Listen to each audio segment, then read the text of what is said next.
Housekeeper, I've invited some celebrity friends over, so entertain them.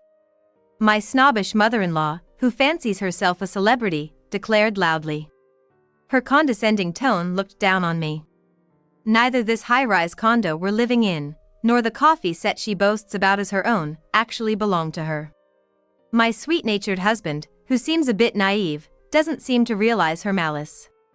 Exhausted from being at her beck and call, I have no choice but to comply helplessly. Why is this person even here? What? The moment she saw me carrying the coffee and snacks, my mother-in-law's proud celebrity friends started trembling. Ignoring my confused mother-in-law, we were all stirred up. Amidst the commotion caused by my unexpected true identity, my husband casually started talking, and that greatly altered my mother-in-law's fate. And the person who delivered the final blow to her was someone unexpected. It was surprising that such an ending awaited us. Even if I could rewind time and relive this day, it would have been unpredictable for me. I am Molly, a 45-year-old housewife. I've been married to my husband Alex, who is the same age, for 19 years. We've just moved into what you might call a high-rise condo. Having finished unpacking, we're enjoying our new life. After our child left home for college, it was the perfect opportunity for Alex and me to move into a condo of just the right size. Indeed, it's a fine high-rise we splurged on the rent for, quiet with good sunlight and a comfortable environment. We also bought some small furniture better suited to our new place and some stylish dishes we had been longing for. It's delightful to see the space gradually reflect our taste. That pleasant life was disrupted by a single phone call. Hello, Molly? Congratulations on moving into the new place. I want to celebrate, so I'll come over now. My mother-in-law, who lives with my brother-in-law and his wife, had heard about our move and decided to visit us. I managed to respond pleasantly enough, but internally, I was screaming. I find my mother-in-law a bit difficult to deal with. Not so much because of our relationship as mother-in-law and daughter-in-law, but because of her personality. She boasts as if everything is her accomplishment. I'm not particularly fond of that. She continually seeks to dominate and speaks condescendingly. Mom coming over to celebrate our move is kind of nice of her, isn't it? My husband, blissfully unaware, took her words at face value. I sighed. It's just for a short time, I can endure it and hope nothing happens. As I prayed that my unease was unfounded, I waited for my mother-in-law to arrive. Oh my! What a beautiful home! When she arrived, she was as excited as a child. This house uses a remote system to unlock the entrance door when guests ring from the intercom in their condo. I was surprised by how eagerly she approached the intercom camera, but her cheerful demeanor wasn't bad. Just when I thought maybe we could end this visit on good terms, she suddenly said, "Let's have dinner delivered or go out tonight. By the way, it's currently 10 a.m. Talking about dinner plans this early is a bit much." It seems she intends to stay at least until dinner. The thought of her possibly planning to stay overnight made my cheeks twitch. She didn't say she's staying overnight, did she? Well, if it comes to that, I guess she can sleep on the mattress we keep for when guests visit. My husband is adorably naive but sometimes painfully oblivious to malice. Even when he is the target of harassment, he doesn't realize it and keeps smiling. I'm more sensitive by nature, so his magnanimity often surprises and attracts me. But this time, it's just too much for me. Even if my mother-in-law acts all high and mighty again, I doubt my husband, Alex, will even bat an eye. After all, the person in question is his mother. To him, she's the mother he grew up with and became fond of until adulthood. Unless I complain about how much I dislike it, it seems better to assume that no help will come from him. My mother-in-law arrived pulling a suitcase. What she handed over as a celebration was snacks worth about $10. As soon as I made coffee and opened the box, my mother-in-law started munching on the sweets before we could. Amazing, really impressive. Alex is so respectable, to be able to buy a place like this. I'm so proud, she said, tilting her chin up and flaring her nostrils. A perfect boastful face. If this were an audition for a mean role like Cinderella's mother, she'd pass instantly. "We didn't buy it, it's rented thanks to Molly," my husband responded, tilting his head. That statement was spot on. Despite being a high-rise condo, this place is a rental. "Oh wow, Alex is so great. Come on, Molly, take out the trash, quickly." No sooner had she praised my husband than she turned a stern face towards me. She seemed to be telling me to throw away the wrappers of the sweets we had finished eating, which were on the table. I gathered and threw away the trash while feeling a bit annoyed. The trash can is in a noticeable place, she could do it herself. Or at least she could say, "Please throw this away," but being ordered around like this was unpleasant. Afterward, my mother-in-law kept giving me orders at every turn. "Bring this, clean that up," treating me almost like a servant. Initially, I endured it and served the meal as told, but my mother-in-law started to push her luck even more. "This is greasy, isn't it? Aren't you cleaning? I've been here since this morning and haven't seen you clean once. You're pretty much the maid of this house, aren't you? Get to work." Usually, I'd clean any time. It's one of the household chores I actually like. The only reason I hadn't done it yet was because she was here as a guest. Or maybe she really did think I was the maid. I was about to talk back but swallowed my words. She was supposed to leave soon anyway. It's more energy efficient to just let things slide than to create a fuss. The sneaky part about my mother-in-law is that she hardly says these things in front of Alex. When he's around, she praises him in a cutesy voice and spends her time having fun. She's utterly mean-spirited, and it's so annoying. However, things took a turn for the worse after dinner. My mother-in-law announced she was staying over. Alex's face turned serious for a moment, then he chuckled and whispered to me, "I'm sorry, Molly, I'll talk to her later. Can you endure it just for tonight?" I'm weak to this expression with his eyebrows furrowed. I resigned myself to it and quietly prepared the bedding. As I was laying out the mattress on the hardwood floor, my mother-in-law suddenly appeared nearby. "Directly on the floor? Don't you have a rug? The stores are still open, go buy one," she commanded in a snarky tone, completely different from when she's in front of Alex. Utterly unpleasant, yet I responded in as kind a voice as I could. "It's just for one day, please bear with it. Our place is all hardwood floors." I even added a smile, but it didn't seem to open her heart. My mother-in-law glared at me with contempt.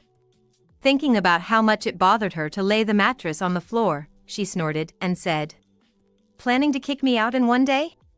I'll be staying for a few days. I want to meet the celeb neighbors too."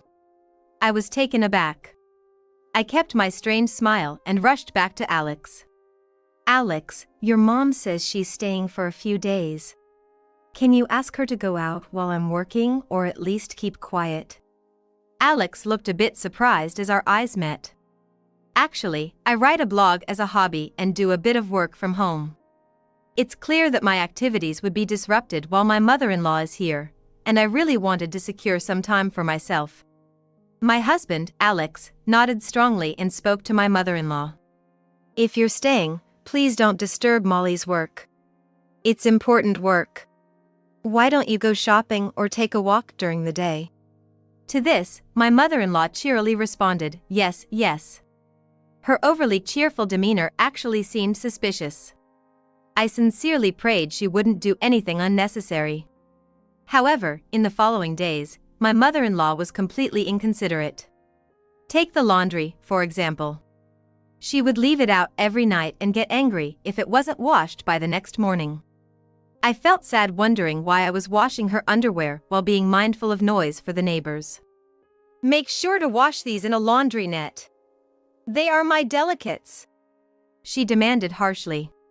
Reluctantly, I put them in the net, realizing none of the clothes seemed delicate. Her promise not to disturb me during the day seemed forgotten. Instead of going out, she ordered me around to do her shopping. "You told me to buy juice, and you bring back this sugar water? Who buys anything but 100% fruit juice when their husband's parents are visiting?" With that, she swept the bottle off the table. The sound of the liquid splashing was frustrating after I had hurried to buy it. My mother-in-law continued to press. "Hurry back and get the right one, you're really slow. Didn't I tell you? A daughter-in-law is just like a maid. Don't you get it yet? I'll throw you out of this house." Silently, I turned on my computer. I thought I couldn't deal with her anymore. "I'm sorry, but I have urgent work to do. The supermarket is right outside. Could you please buy whatever you like yourself?" While spewing unbearable complaints, she eventually left the house. Finally alone, I started to calm down in the quiet.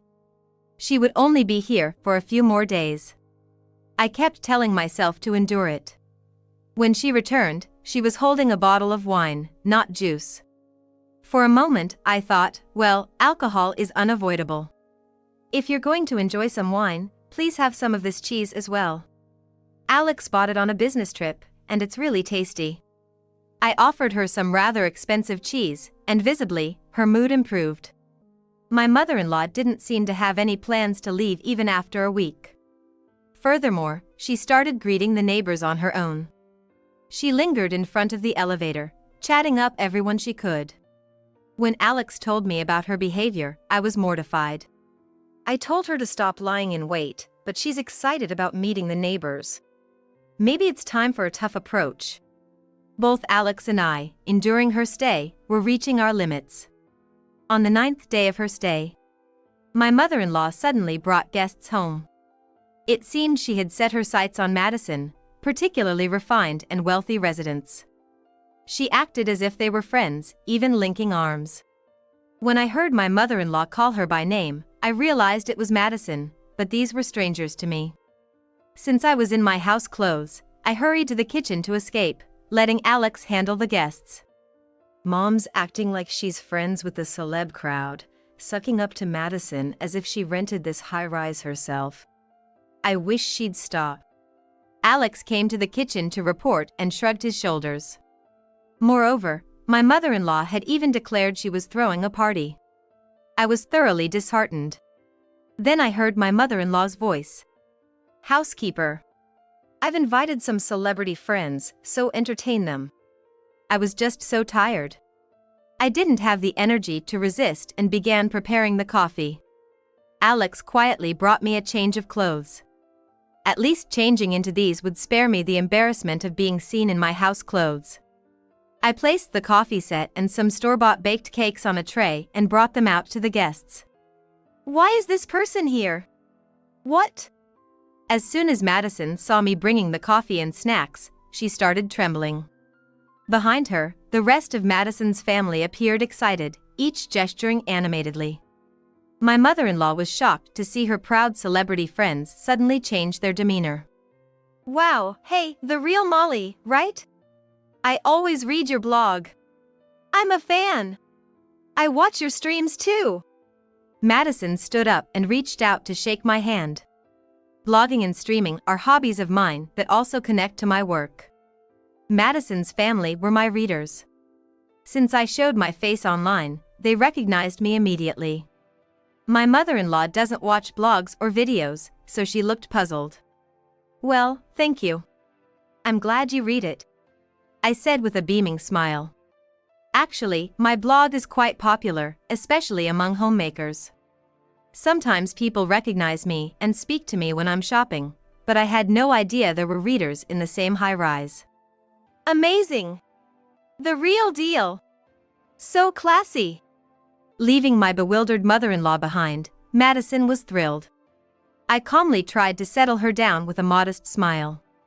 Seeing how delighted she was, I poured the coffee carefully, wanting her to enjoy a proper cup. I also put out not just the baked cakes, but some dried fruits. Madison added some delicious canellas she had brought to the table. Thanks to the splendid array of sweets, the atmosphere quickly became lively. We were excited, leaving my mother-in-law, who was clueless about the internet, out of the loop. Alex noticed the change in the air and joined us with a smile. "I saw the notice that you couldn't stream this week because of overnight guests and was really sad. But, wow. Kathy is the guest? What? Why can't you stream then?" Adults can wait quietly during a stream, right? I thought you might have small children visiting. At her words, Madison's family chuckled. My mother-in-law, noticing the disdainful looks around her, turned bright red and looked down. Actually, I am also known as a charismatic home management blogger. I share tips on housekeeping and organization, and my content is popular across several generations. I started social media recently and have begun streaming directly with my readers due to their requests. However, my planned streams were disrupted because Kathy kept interfering. Kathy really knows little about the internet, and the chance of her finding my social media is almost zero. So, I wrote a slightly vague post. I had an overnight guest and couldn't stream as planned. I'm really sorry to those who waited. Because, well, the guest gets upset if I don't take care of them. Of course, I didn't show my mother-in-law's face, and I made it somewhat humorous to not paint her as a complete villain. But anyone seeing both the situation and my social media would understand how Madison and the others might feel. Next to speak was Alex. Wow, Madison also read Molly's blog, thank you. She's publishing a book soon, and my publishing company is handling it, so please look forward to it. My mother-in-law looked shocked at Alex. She hadn't heard anything about this. I hadn't told her because in the past, whenever I shared good news, she would get upset, accusing me of bragging. So I had chosen not to mention it this time. It's one thing to be seen by chance, but I thought there was no need to go out of my way to tell and be disliked on purpose. It's actually because I'm working on the book right now. I told Mom not to disturb Molly's work. It's not okay to interrupt the stream. If Molly's book gets delayed, I'll get in trouble since I'm in charge of it. My mother-in-law let out a small huh and shrank. She probably never imagined that I was working with my husband. Alex then innocently started bringing up Kathy's behaviors. Speaking of which, Mom, you said something funny yesterday. Why don't you include that in the book as a family episode? Remember when you said the tomato sauce Molly made yesterday was sour and must be spoiled? You're such a funny mom. Madison's family burst into laughter. I just looked down, feeling I shouldn't laugh. But Alex didn't stop. You were saying you're a celeb because you're staying in a high-rise condo, even though you're just visiting. Saying you indulge in luxurious while drinking liquor store wine, I'm tempted to point out that's quite plebeian. I thought about calling it a charming anecdote, but I stopped as Kathy's complexion went from red to almost black. Apparently, the episode was too trivial for Madison, who only offered ambiguous smiles, looking back and forth between Alex and Kathy. Let's change the subject. By the way, Madison, I see you're using that bag. Madison had used the bag, which was from a collaboration with a magazine I had supervised, to carry the Keneal box. When I changed the subject, Madison's expression brightened immediately. Yes, the bag designed by Molly is very user-friendly. I love it. The inner pocket is just the right size, and the base is sturdy with a wide gusset. Actually, I have 2 more at home. My mother-in-law didn't say a word.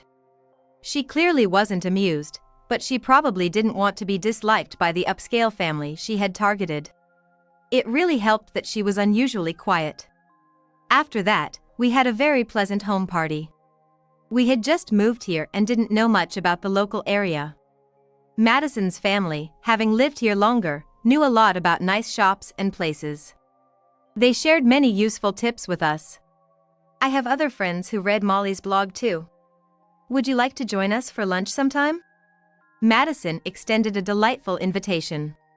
It looked like we might have a good neighborhood relationship as friends going forward. My mother-in-law glared at me with an incredible expression and gritted her teeth. She must have been upset that her favorite celebrity friend seemed to prefer my company. Other people? If they're wealthy, I don't like them. They're greedy and vile. Those kinds are usually from bad families. She suddenly snapped, seemingly out of nowhere. It was embarrassing how she angrily spouted baseless accusations.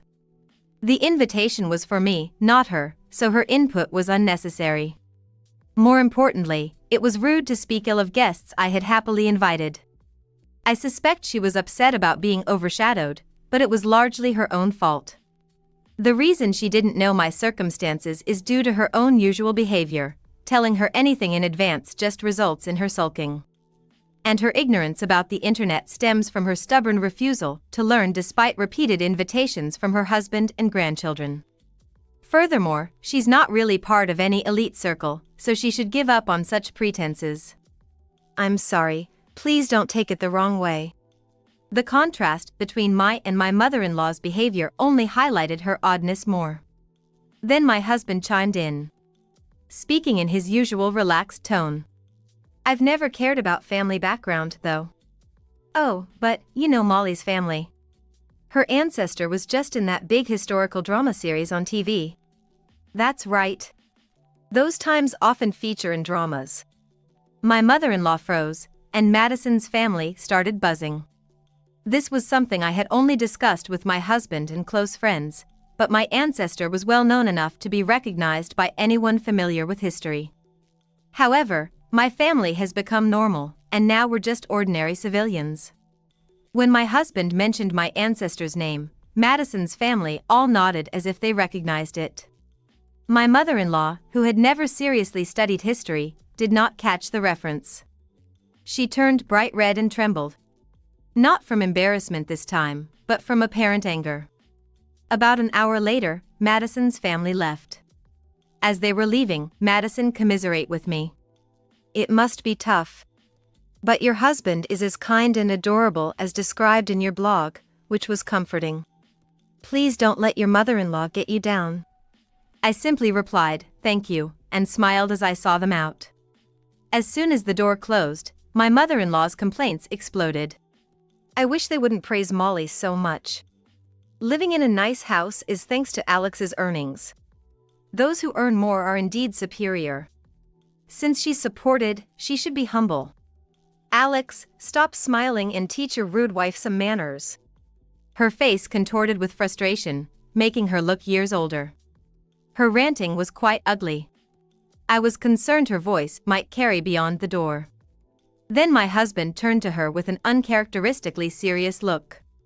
I realized it was the first time she was revealing her true self in front of him. Surely, he would stand up for me now.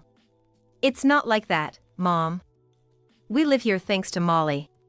I told you before, didn't I? Didn't you listen? Molly pays the entire rent here. Sure, I cover the living expenses, but honestly, Molly earns quite a bit more than I do these days.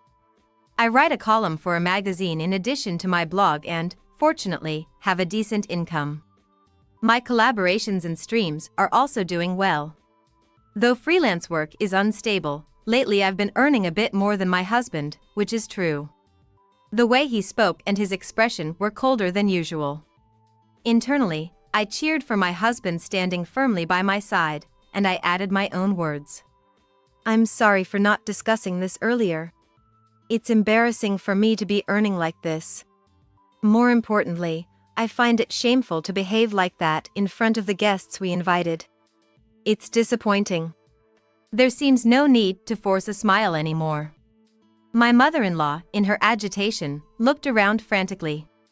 She looked up, then down, at me, and finally, glaring at my husband, she raised her voice. Are you saying you're being outdone by such a woman? How much do you even earn? What about your father's inheritance? If you include that, surely you would be. My husband interrupted her mid-sentence, revealing a fact I was unaware of, which startled me a bit. Dad's inheritance? What are you talking about? Mom received half of that, and there's hardly anything left of it.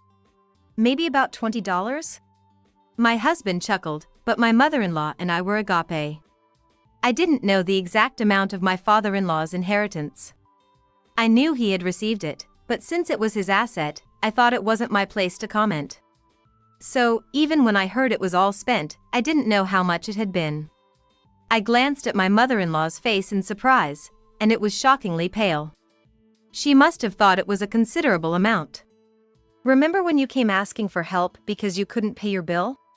I paid it several times, right? It all went there. That was the money inherited from Dad. Because we can't use our crucial savings for such things.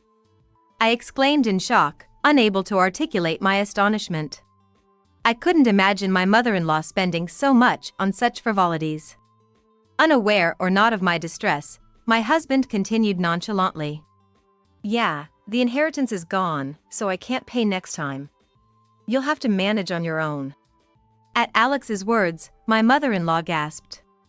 Just from that, I could tell she was still involved in the same activities. My mother-in-law is in her late 60s, but saying, "You still look so young," might be too sarcastic.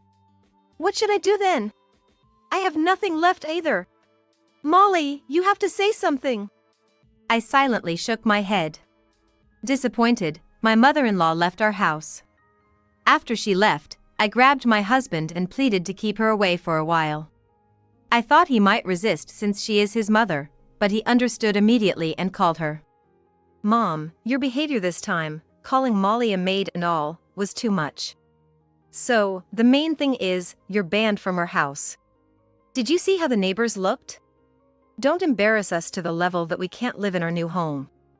I stopped short of saying she should be completely banned, but thinking that she really wouldn't come anymore. I kept quiet, relieved that I wouldn't have to endure such hardship again. I was genuinely pleased that my husband had spoken up so clearly. Encouraged by him, I then called the most reliable ally I could think of. It was my sister-in-law Michelle, Alex's real sister. Michelle and I are great friends. When I heard that my mother-in-law was coming, I had immediately informed her. Michelle and her husband are currently living with my mother-in-law. After my father-in-law passed away, my mother-in-law, left alone, somewhat forced her way into living with them. Michelle's couple lives in a house with spare rooms since their children are independent. Thus, they had allowed my mother-in-law to stay with them. Michelle had told me, if Mom does something, let me know right away. Apparently, my mother-in-law had caused trouble at Michelle's place before too. She went around boasting as if the house she was living in, actually owned by her daughter and son-in-law, was hers, which infuriated Michelle. Could you not brag about our house as if it's yours? The neighbors said, nice to have parents build you a house.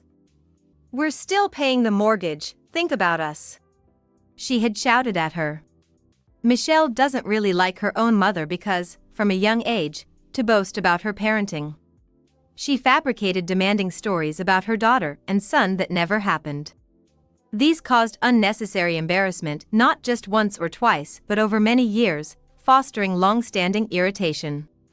By the way, the house Michelle and her husband live in is under a 20-year mortgage plan, and they are still paying it off together. It's understandable to be upset if someone falsely claims your hard-earned achievements as their own. If you mess up again, I'll end our cohabitation. I've told you to live on your pension alone. Thank you for letting me know. If you come back today, I won't be able to sleep tonight. I'll make sure everything is packed. True to her word, my mother-in-law, who was kicked out, came crying back the next day. She was still pulling the suitcase she had taken with her, and was wearing the same clothes as when she left. Right after she returned home, Michelle and her family must have scolded her, and she had come back as she was. The image of my mother-in-law on the intercom screen looked so exhausted that I thought maybe we should let her stay for a day. I turned to my husband as if to say, should we let her in? But my dear naive husband just smiled and responded. No way, Mom, didn't I say you're banned? Kicked out by your sister? Oh come on, you're just saying that to get in, aren't you? Nope, you need to leave. Without listening to anything else my mother-in-law had to say, my husband abruptly ended the intercom call. I was stunned. This time I was grateful for his approach, but I couldn't help thinking how he had managed to live for 45 years being so oblivious to situations. I had been so busy raising children that I hadn't realized just how naive my husband was. Or perhaps, he had to be oblivious to survive in such a family environment. It's disappointing that he hadn't changed during the years we spent together, but now that our children have moved out, it's just the two of us again after 19 years. I'm determined to retrain my husband this time. 6 months since that incident, I am living happily every day. It seems Madison has spread the word and I am getting more greetings from neighbors. Some have seen my blog and broadcasts, which is a bit embarrassing, but it's nice to have more friends. The house has finally settled down. If I think of him as a big son, my charming husband is like a comfort zone. There are still times when I feel lonely without our children, but the time as a couple isn't bad. Later, my mother-in-law started living alone in a small house. If it weren't for her constant issues, she could have had a retirement surrounded by children and grandchildren, but now she leads a lonely life. With a modest living, she can no longer visit the nightclubs she loved. It seems unlikely that she will receive much help from Michelle this time, so the clubs probably won't entertain her anymore. Having plenty of time for hobbies and work is also a blessing. I had declined previous offers due to lack of time, but now a publisher has approached me about possibly writing a book. Being able to embark on new challenges is possible now that all the troublesome matters are settled. However, I recently had a suspicion. Perhaps my husband isn't naive, but a schemer pretending to be naive. When I asked Michelle about where my mother-in-law had gone, I learned about this. My husband had arranged her living situation. He doesn't provide financial help but does assist in finding her a place. Moreover, the condition was no contact except for hospitalization or family funerals. I was stunned to learn he had done all this behind the scenes. Michelle continued. You know, Alex is actually quite cunning. He may look innocent and clueless, but inside is different. Her analogy was so unique I almost missed it, but it sounded quite ominous. Apparently, when my mother-in-law incurred debts at a nightclub, my husband was furious and immediately consulted lawyers and the police. While he claimed it was to prevent debt collectors from harassing the family, his true intention seemed different. He actually wanted to shut down the nightclubs. He reported them for serving alcohol to minors among other things. He thought if it became well known that they had troublesome relatives, it would prevent my mother from running up tabs there. I had never seen or heard of my husband being so resolute. Could it be that he wasn't naive but pretending all along for 19 years? The thought that he might have been acting all this time was frightening. I don't think it's just an act. He said he likes how you take charge like a big sister. Maybe he's just being pampered? Unexpectedly, I was showered with information about my husband's affection. It's like dealing with a sleepy bear. It's not just for pampering, I realized. Well, if he does all this unconsciously, it must be love rather than mere acting. Whatever the case, from now on, we will live together without any worries. I'm looking forward to a future where I can live as myself. Mom and my sister are living with us too. If you don't like it, sleep in the yard. Mike, with a sly and hideous grin, seemed to say, you can't really do that, can you?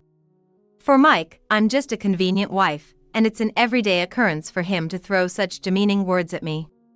But I can't take it anymore. Then I'll start sleeping outside from today. Don't complain about who I sleep with. At my words, Mike scoffed. However, the next morning, Mike, seeing the yard, went into a half-crazed state and regretted what he had said. My name is Sarah, a 42-year-old freelance illustrator. At this age, I've built a career and can make a decent living working from home. I lived in the city with my husband, Mike. We didn't have kids and enjoyed our carefree life as a couple. I really wanted children, but Mike hated kids and insisted on not having any. However, Tina, my mother-in-law, wouldn't try to understand our situation.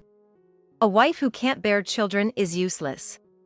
A generation ago, you would have been divorced without complaint. She would say with a sly grin every time we visited her house. Holly, my sister-in-law, was just as sarcastic as her mother. Freelance illustrator? That's just an extension of child's play, right? Getting paid for doodling. I'm jealous. But you're not really earning much, just leeching off my brother. After all, you're just a high school grad. There's a big difference between you and me, a college grad. She said this without knowing how much I earn. For the record, I make about as much as Mike, who works full-time. During busy periods, I even earn more than him. Holly, looking down on me for my education level, tries to take an educational high ground, but she herself is not currently in a stable job. She claims she could land a full-time job anytime she really tries, but at 35, it's about time she got serious, I think. The only decent one is my father-in-law, who would immediately defend me whenever I was ridiculed by the two. Sarah is a precious person to us. Don't say such disrespectful things to someone who has come to our family. Thanks to him, the two would quiet down for a while. But, disliking that my father-in-law was on my side, they would later secretly make life difficult for me. It's a vicious cycle, but I'm saved by my father-in-law's presence. If there's one good thing, it's that my in-laws' house is miles away, so we don't meet often.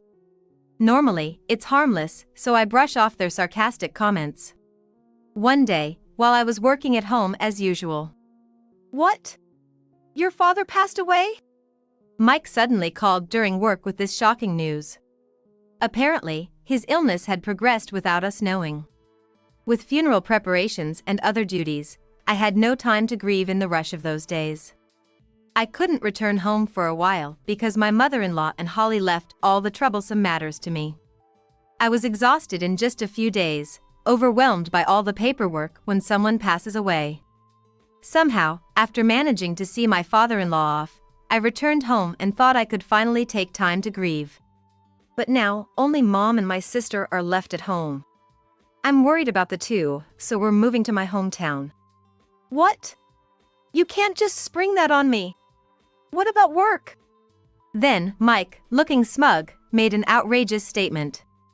Don't worry, my friend runs a company back home and he's agreed to hire me. I've already settled everything. You work from home, so it shouldn't matter where you live, right?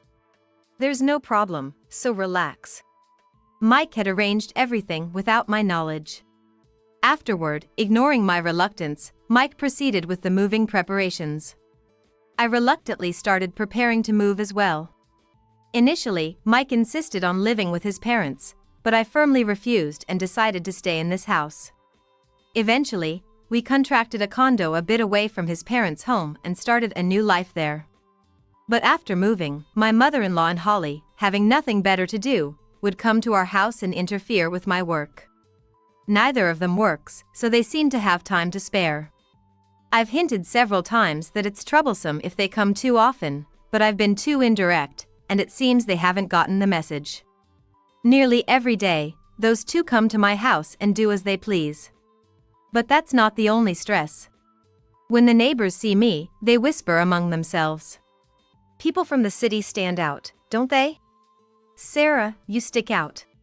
You need to make an effort to blend in a bit. When I discussed this with Mike, the two of them happened to be there and made a snide remark. Do I really stick out? It's stressful enough dealing with Tina and Holly, but it seems like I have no allies around here. I sighed deeply, regretting moving to such a place. That day, Holly and Tina came to the condo for no reason. Don't you have any snacks in this house? Such an inconsiderate daughter-in-law. We are guests, you know? It's normal to have something prepared. Tina rummaged through the cabinets, complaining non-stop. How can I stand such selfish guests? I sighed inwardly. Holly sat down in a chair with poor manners and said to me, Hey Sarah, give me some money. What? I'm going to hang out with a friend and we're going to a theme park. So, I need you to give me money for the trip. Unabashedly begging for money, I was so appalled that I retorted. Why don't you start working seriously and earn your own money? Then you'd have more to spend freely. Holly exploded at my words. She stood up from the chair, banging the table as she yelled at me. Are you preaching to me? A low-life high school grad like you lecturing me, a college grad, is a million years too early. Know your place.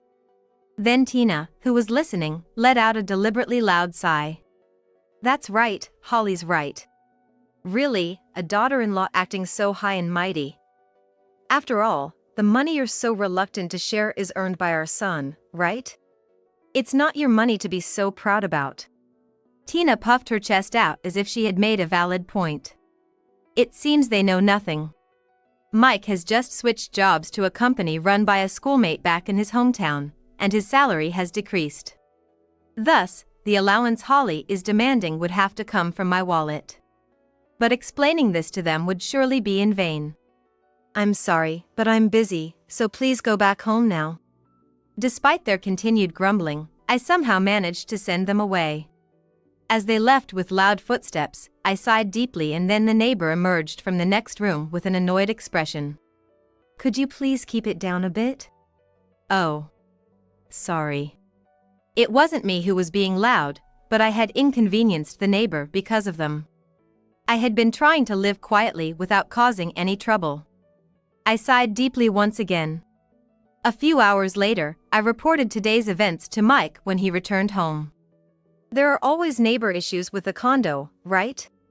No, that's not the issue. I was about to ask him to talk to the two, but Mike interrupted me with a big smile and said something unbelievable. I've been thinking this house is too small, haven't you? Well.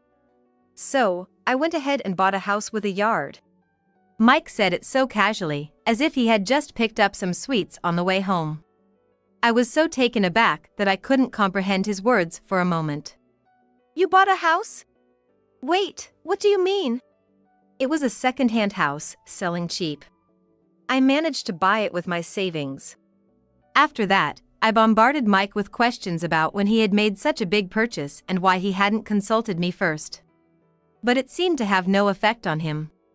He was too excited about owning our home and casually brushed off my lecturing. I was so frustrated I nearly grabbed my head, but what's done is done.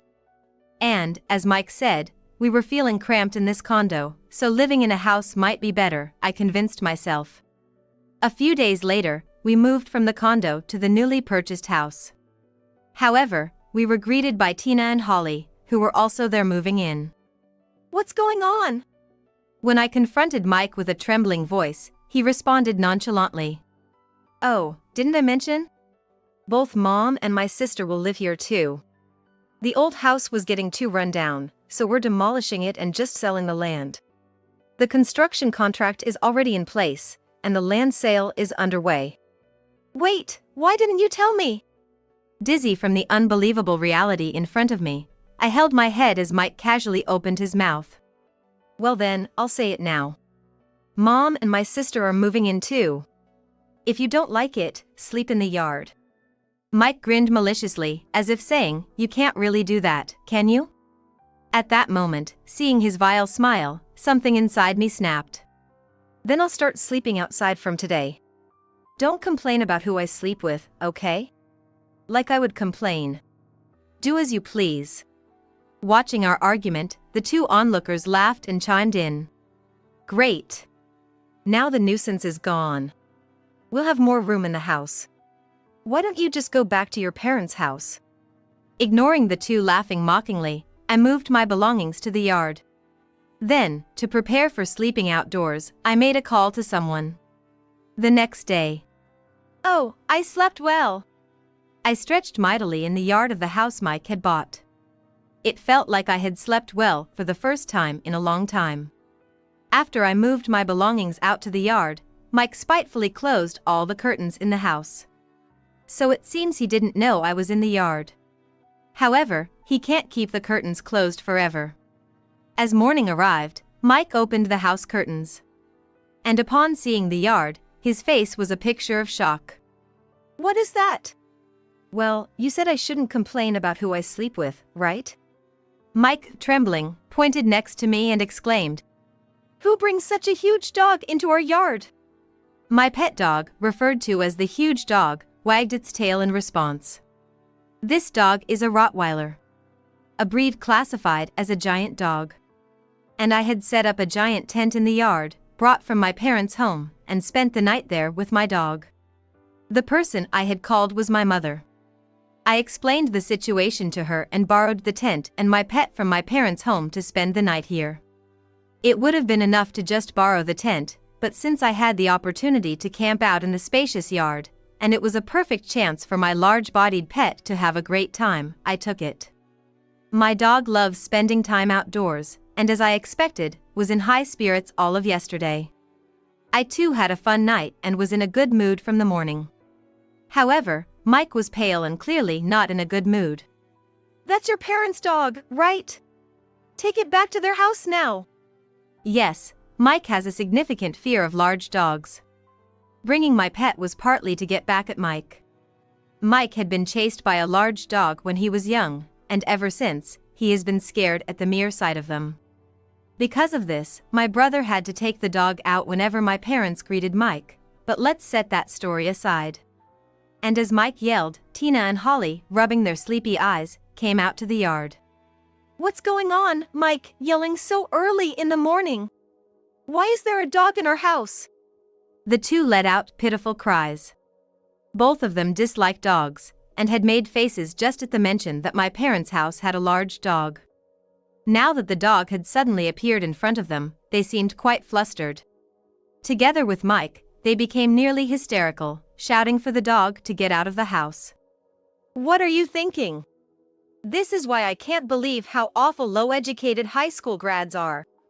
I never thought I had such a crazy daughter-in-law. Who does something like this? You're right. What are you thinking? Have you gone mad? As I stayed silent, the three of them continued to berate me. It's noisy this early in the morning, don't you think? I asked while petting my dog, who wagged its tail vigorously. This dog, although large, has a calm demeanor, is very intelligent and kind. However, it shows no mercy to anyone who threatens its family. Can't you hear us telling you to get out? As Mike hurled these thorny words, my dog growled next to me. When Mike heard the sound, he let out a pathetic scream, and then there was a noise coming from the large tent where I had been sleeping. It's lively this morning, isn't it? Dad, good morning. What? The person who emerged from the tent was my father. Mike, not expecting my father to be there, exclaimed in astonishment. Hey, Mike. Good morning. My father said with a smile, greeting him in the morning, but Mike just stood there with his mouth agape.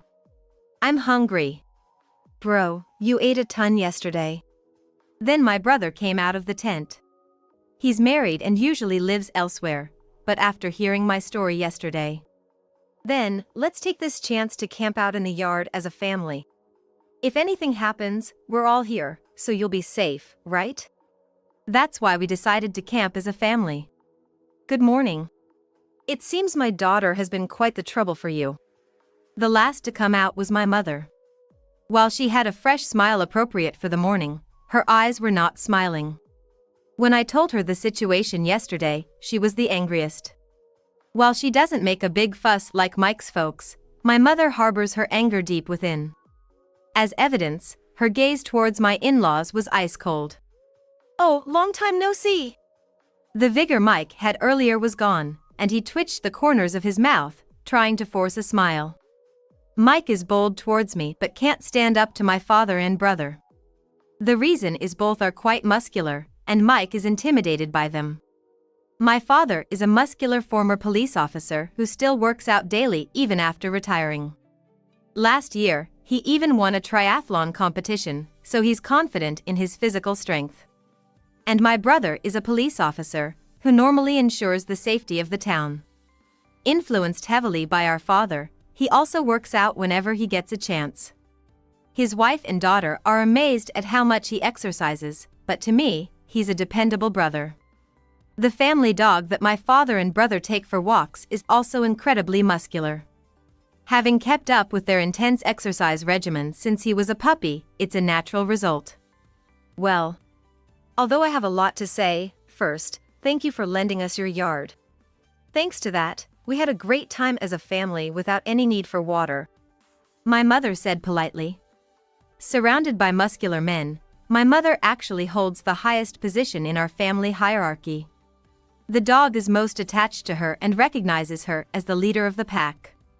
Even now, he sat obediently by her side. Both my brother and father always say they can't beat my mother, no matter how much they exercise. While my mother doesn't have physical strength, she shows her strength when it really matters. Once, when I was bullied by a classmate in elementary school, my mother immediately confronted the teacher and dragged the bully's parents to the school. Enough with the excuses. I'm asking for a reason why you did such things to my daughter. Now, please don't hesitate to explain. My mother maintained a smile throughout, but her presence was formidable, and eventually, the bully's parents and the child themselves started crying. That was when I vowed never to anger my mother. If I had consulted my family before things got to this point, my parents and brother would have supported me. But I didn't want to worry my family. I wanted to reassure everyone that I was happily married. So even when I was harassed by my mother-in-law and Holly, Mike decided to move without consulting me. When I called my mother yesterday, she was both angry and worried over the phone. You've always been patient, but I can't bear to see you suffer like this. After all, you are my precious daughter. I'm a fully grown adult, not a child who needs to be coddled by her mother. But hearing those words, I nearly cried and deeply regretted not consulting her sooner. And now, my mother confronted my in-laws with the same smile she had when facing that bully's parents. My mother and in-laws had only really spoken during our first meeting and at the wedding. Since then, they hadn't met much, so they probably never thought she could be so intimidating. I've heard everything you said about my daughter from inside the tent. Calling her an uneducated high school grad, saying she's crazy. Now, what was your intention with those harsh words? Please, enlighten us. Her tone was polite but carried an undeniable pressure that allowed no rebuttal. Her eyes never smiled, and each time my mother spoke, it felt as if the temperature in the room dropped. Glancing at my father and brother, I noticed their complexions paled even though they weren't the ones being scolded. Even the family dog, peering up at my mother, seemed frightened, shrinking away. The in-laws, facing my mother's direct anger, all turned deathly pale. It's just a little misunderstanding. Sarah and I just had a small argument. Really? Just a small argument, huh? As Mike hurriedly made excuses, my mother's icy tone and look made him pale even more. Then, Mike turned his attack towards me. It's underhanded for you to bring your own family here. However, I was unfazed by Mike's attack. Well, you are with your family too, aren't you? It's not underhanded at all, is it? I immediately retorted, and Mike was at a loss for words. He seemed desperate to out-talk me, but he was clearly at a disadvantage. After a moment of thought, Mike's expression suddenly brightened, as if he had a brilliant idea. Fine, I want a divorce.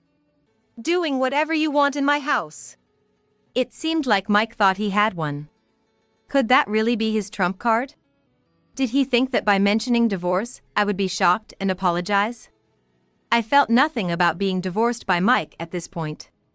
My affection for Mike had been exhausted long ago. With a sigh, I opened my mouth and dropped a bombshell. I'm fine with a divorce, but don't forget to pay for your affair. What? You thought I didn't notice? Having an affair with a coworker in this small town. It was bound to come out. Yes, Mike had been having an affair with a woman in her 30s at the company run by his classmate. The woman was also married, so this revelation was bound to cause a scandal.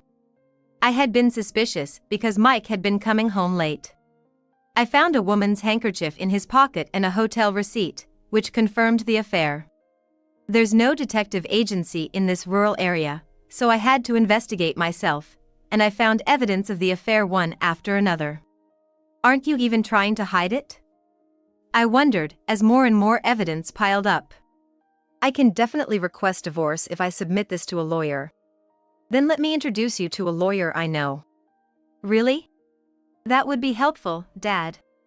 Mike was obviously shocked that his affair had been discovered, his face as white as paper. Yet, he hadn't given up and retorted with a trembling voice. It's your fault.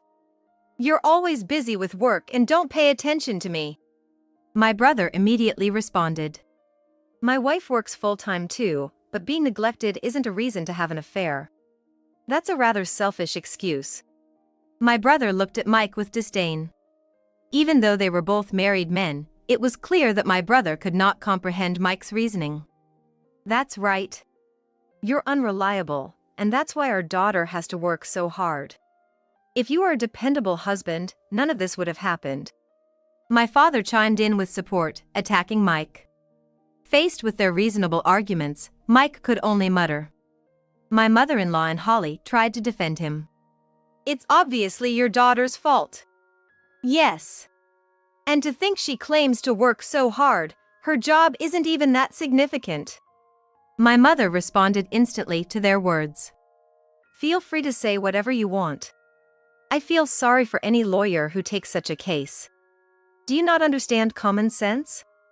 My mother's sharp words made my mother-in-law step back involuntarily. And Holly, do you even know how much my daughter earns?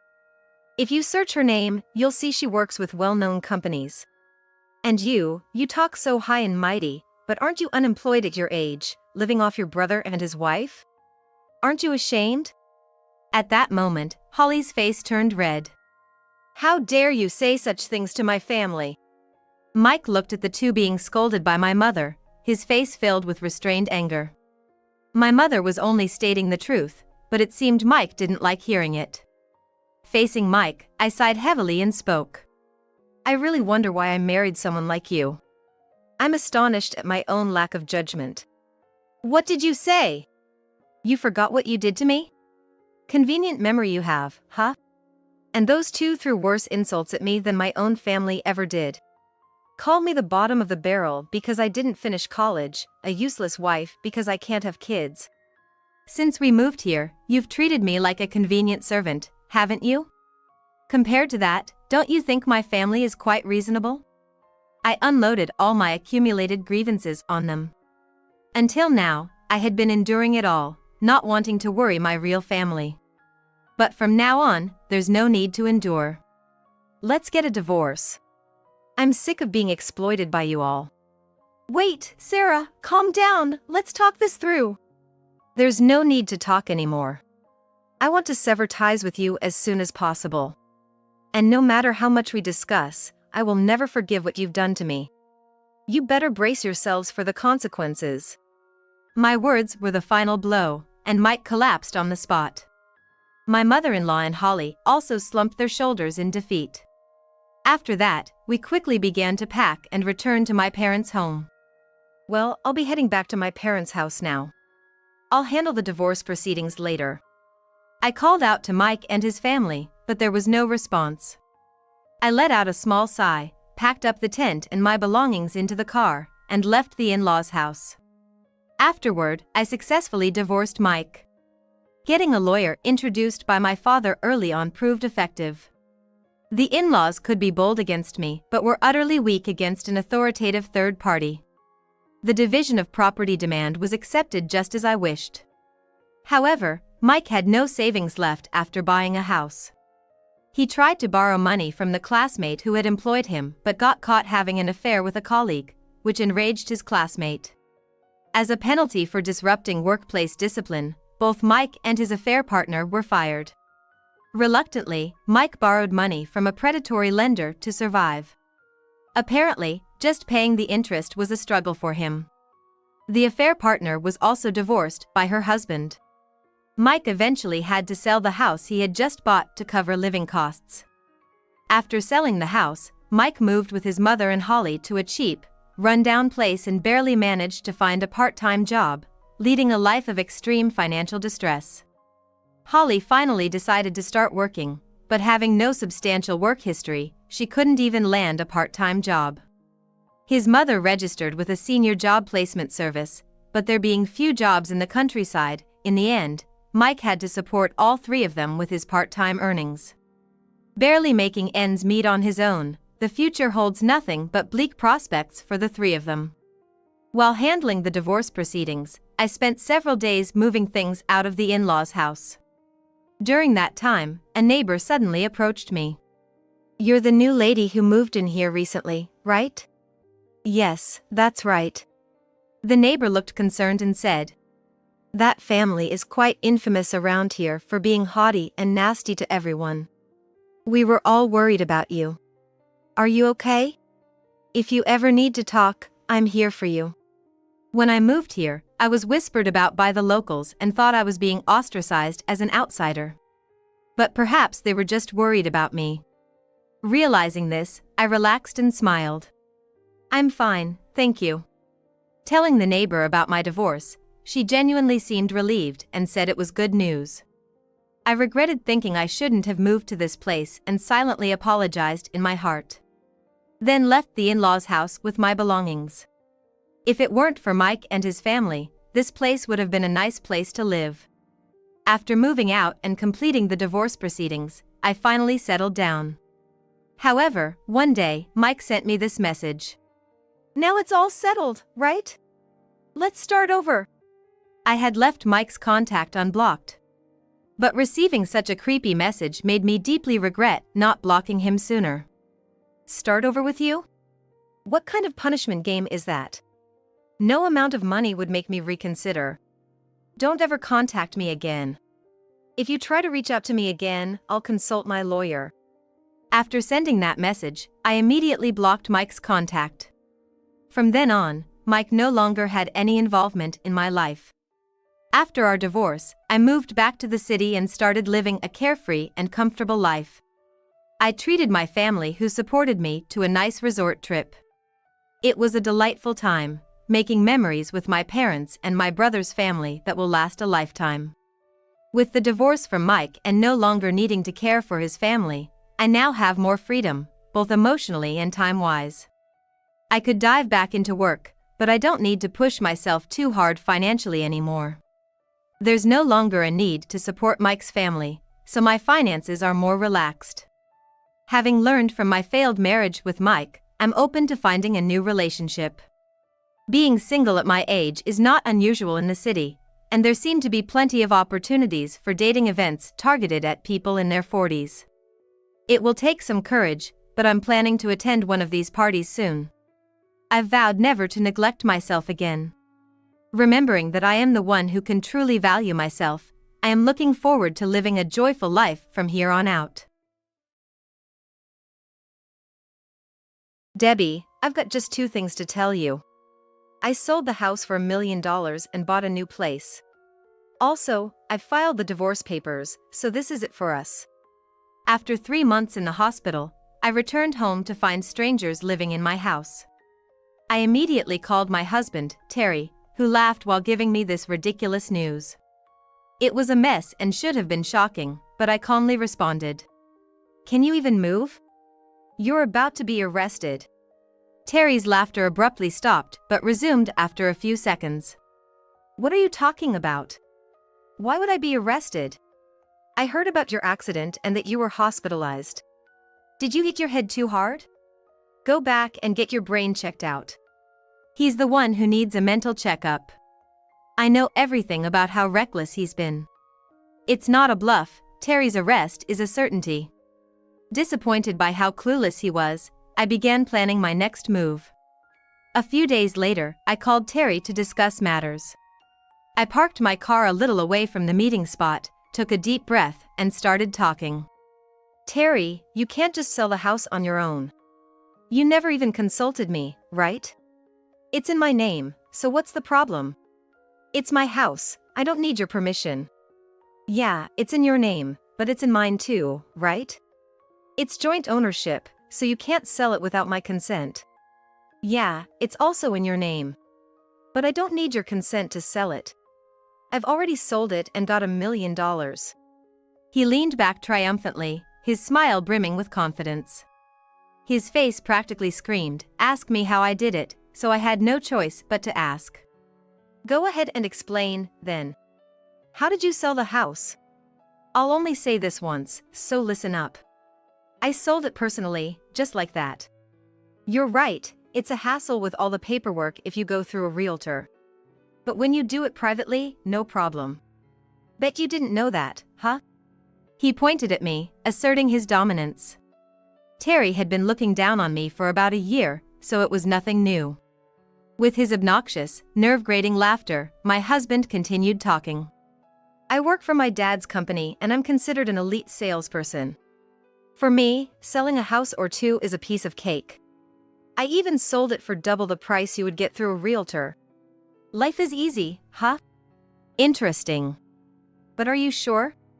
Private sales are legally invalid, so the whole deal is void. What? No way. The buyer agreed to it. I didn't agree as a co-owner, so it's not valid. Plus, you sold it for double the price without an appraisal. You've committed a pretty serious offense. The contract is void, so you'll have to return the full amount. They might even sue you for damages. Immediately, his obnoxious laughter died down. His face paled and his hands trembled slightly. From this reaction, it was clear he knew nothing. If he did, he wouldn't have tried to handle the sale privately. How do you know so much? You're not lying, are you? What would be the point of lying now? Fair enough, then just agree to this, Debbie. If you agree to the sale, it'll solve everything. We're still a married couple, right? We should help each other out. We're divorced, remember? You filed those papers without asking me. Oh, right. So much for being an elite salesperson. This mess happened because he only thought about himself. Having already bought a new place, Terry is now stuck. If he has to repay the full amount and gets sued for damages, he'll be in deep debt. Realizing this, his face turned pale, and he started fidgeting nervously.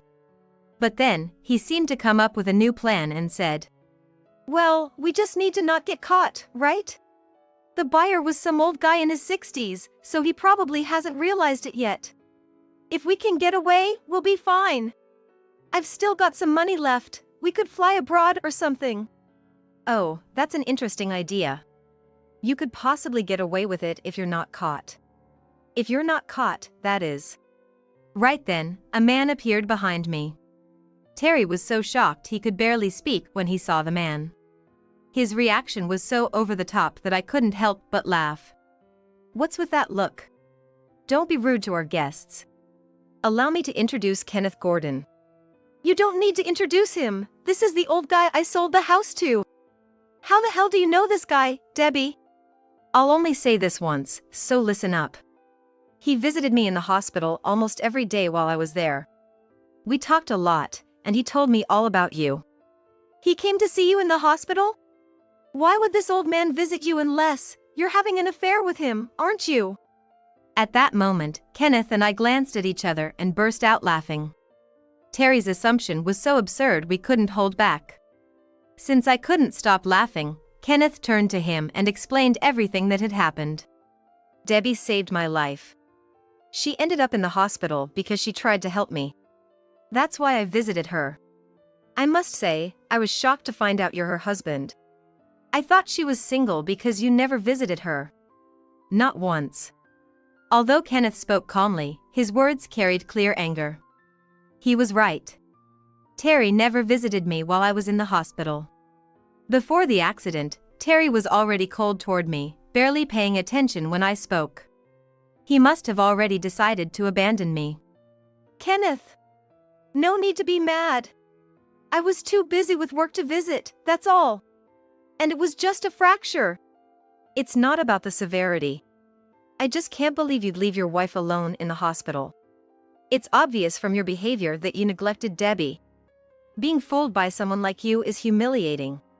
That house isn't worth $1 million, it's only worth half that. I will sue you for full repayment. Kenneth's words and gaze grew sharper, leaving Terry flustered and tongue-tied. He was steadily running out of options, but my husband was still struggling, desperately thinking through every possible way out. With that in mind, I decided to make my next move. So, Terry, tell me about the divorce papers. How did you submit them? Well, I signed on behalf of you, and submitted them. Why? I knew it. So, you forged my signature without permission, huh? That's falsifying private documents and using forged documents, which are clear crimes. I've already filed a complaint. What? What did you say? Don't tell me, when you said I'd be arrested by the police. The day I got back from the hospital and Terry told me he'd submitted the divorce papers, I immediately had doubts. Our relationship had grown cold, but neither of us had ever mentioned divorce. I had no memory of signing those papers, so the only conclusion was that he forged my signature. And as for the house sale, I could also file a fraud complaint. The police here are thorough, so they should be arresting you soon. Looks like you've really done it this time, Terry. Hey, Debbie, let's call off the divorce. I'll go to the lawyer's office right now and cancel it. You don't really want a divorce, right? Let's just put this behind us. I was beyond dismayed at his ridiculous proposal. There's no way to pretend this never happened. Terry was planning to dump me anyway, and there was no way we could stay married after all this. Besides, he's still hiding something important. So I decided to dig deeper. There's no need to cancel, Terry. I've got divorce papers ready. Even if you hadn't filed them, I would've. Could you sign them now? What? Why do you have divorce papers ready? No way! Oh, you thought I wouldn't find out? Her name is Jessica, right? Your mistress. She's gorgeous, I'll give you that. Quite the move, Terry. At the mention of the specific name, he froze as if time had stopped. Yes, Terry had a mistress named Jessica. The house sale, the new home, the divorce. All of this was done for his mistress. Terry had been sneaking around with her long before my 3-month hospital stay. That's why he'd grown cold toward me. My husband had looked down on me and was so sure of himself that he assumed I hadn't caught on. I stared at him with utter contempt. He seemed taken aback for a moment but quickly fired back. Don't accuse me without proof. I don't know anyone named Jessica. Asking divorce based on your fantasies, that's the real fraud here. Are you sure you want to say that? You'll regret it later. Just apologize. What is this? Are you trying to trick me? I'm only giving you a fair warning. You're definitely cheating, and I'm about to prove it. I turned and pointed to a specific spot. In the distance was my car, parked away from the meeting point. Suddenly, the car door swung open. And a petite woman stepped out, about 4 feet 11 inches tall, with good looks. Hello, Terry. Did you forget about me? After all those passionate nights, that's a bit cruel, isn't it? Hey, Debbie, did you bring Jessica in your car? So that's why you parked a little further away. You didn't notice at all, did you, Terry? By the way, I had her phone on a call with mine, and she was listening through the speaker. She heard everything. When I suspected my husband's infidelity, my investigation led me to Jessica. Before confronting Terry, I reached out to her. When I revealed I was Terry's wife, she was utterly shocked. It was because he had lied to her about being single. Jessica believed she was in a serious relationship with him, but was furious when she realized she'd been deceived. She apologized to me and agreed to help teach Terry a lesson. You can't deny this now, right? Or I could provide evidence if you like. My phone is packed with memories of you, from fancy dinners to your sleeping face in bed. Terry, there's no escape. Confess your guilt and apologize to everyone. Then accept your punishment. I'm filing for divorce. Kenneth deserves a full refund of the money from the house sale. After a moment of silence, he spoke timidly. I have a request. Could I pay in installments? I really don't have the money right now, but I'll definitely pay, I promise, please. Desperately, he begged, looking small and panicked. Kenneth and Jessica frowned at him. They didn't know he'd bought a new house. So they assumed he still had the $1 million. Kenneth, Terry bought a new house. He also spent tons of money on high-end restaurants to impress Jessica, so he's broke. He doesn't have any means to repay you. What? Really? Then, I'll have to file a complaint. What a shame. Goodbye, Terry. No! Please wait! I said I'd pay in installments. I'll definitely pay. I'm a salesperson. I gave you my business card when I sold you the house, right? I'm the top performer at Harris Trading. Please trust me. Terry tried to use his status to avoid being reported. Harris Trading, his father's company, is well known as a major corporation. If my husband is recognized there, he might actually be able to pay. But I shook my head and advised Kenneth. Please don't believe him, Kenneth. He will never be able to repay. Let's go ahead and file that complaint. Debbie, how come are you so sure? I could definitely pay it back. I've worked hard and have a proven track record. Really? But you're gonna get fired, aren't you? You're gonna be unemployed soon, so don't say you can repay it. What? Fired? No way. Don't assume that. You think I decided that? You really have no idea, do you, Terry? Just wait a moment. I'll make it clear. Here, I pointed once again to my car parked a little ways away. Just like last time, the car door swung open forcefully. Then an older couple stepped out. Terry's face paled rapidly, and he began trembling. The older couple were his parents. They approached slowly, their faces like demons, while tension filled the air around us. Dad, Mom, what are you doing here? We heard from Debbie. We were waiting in her car, listening to everything through the speaker. Terry, it sounds like you've gotten yourself into quite the mess, huh? You sold the house without even talking to Debbie, then filed for divorce on your own? And you handled the sale privately, too. What were you thinking, causing so much trouble for so many people? You've got to be kidding me. Jessica and my parents were in on this? I'd already reported everything to my in-laws. To deliver the maximum blow to Terry, it was essential to have them here today. I'm utterly disappointed in you. You told us everything was fine between you two, but that was a lie. You will never show up in front of us again and you're fired from the company. I'm fired? Wait, Dad. Yes, I cheated, but that has nothing to do with the company. Please reconsider. I bought the new house for you and Mom, so you'd be taken care of in your old age. I want you both to stay healthy. Terry was trying to win over his parents. He was trying to act like a good husband by giving a false reason for the purchase, but his parents were not convinced at all. On the contrary, their anger seemed to grow, and they glared at my husband with terrifying expressions. No matter what you say, Terry, you're fired. It's final. Take some time for self-reflection and find another job. Understood? You've got to be kidding me. Do you know how much I've contributed to the company? Even when business was tough, I was the one who helped us pull through. Now you're gonna discard me just like that? What's your problem? Terry exploded in rage, pleading his case to his father. It's true that he had worked hard all these years. And his success at Harris Trading, a large company, was the result of his efforts. According to my in-laws, he had always been a diligent student and very bright. It was also he could work at his father's company and eventually take over the business. Naturally, his intentions were well understood by his parents. But despite understanding his dedication, his father calmly replied, "Yes, I'm grateful for all your hard work, Terry. I've been tough on you, but you never gave up. Right? Then cancel my termination. I promise to pay Kenneth back. I'll change my ways and work hard."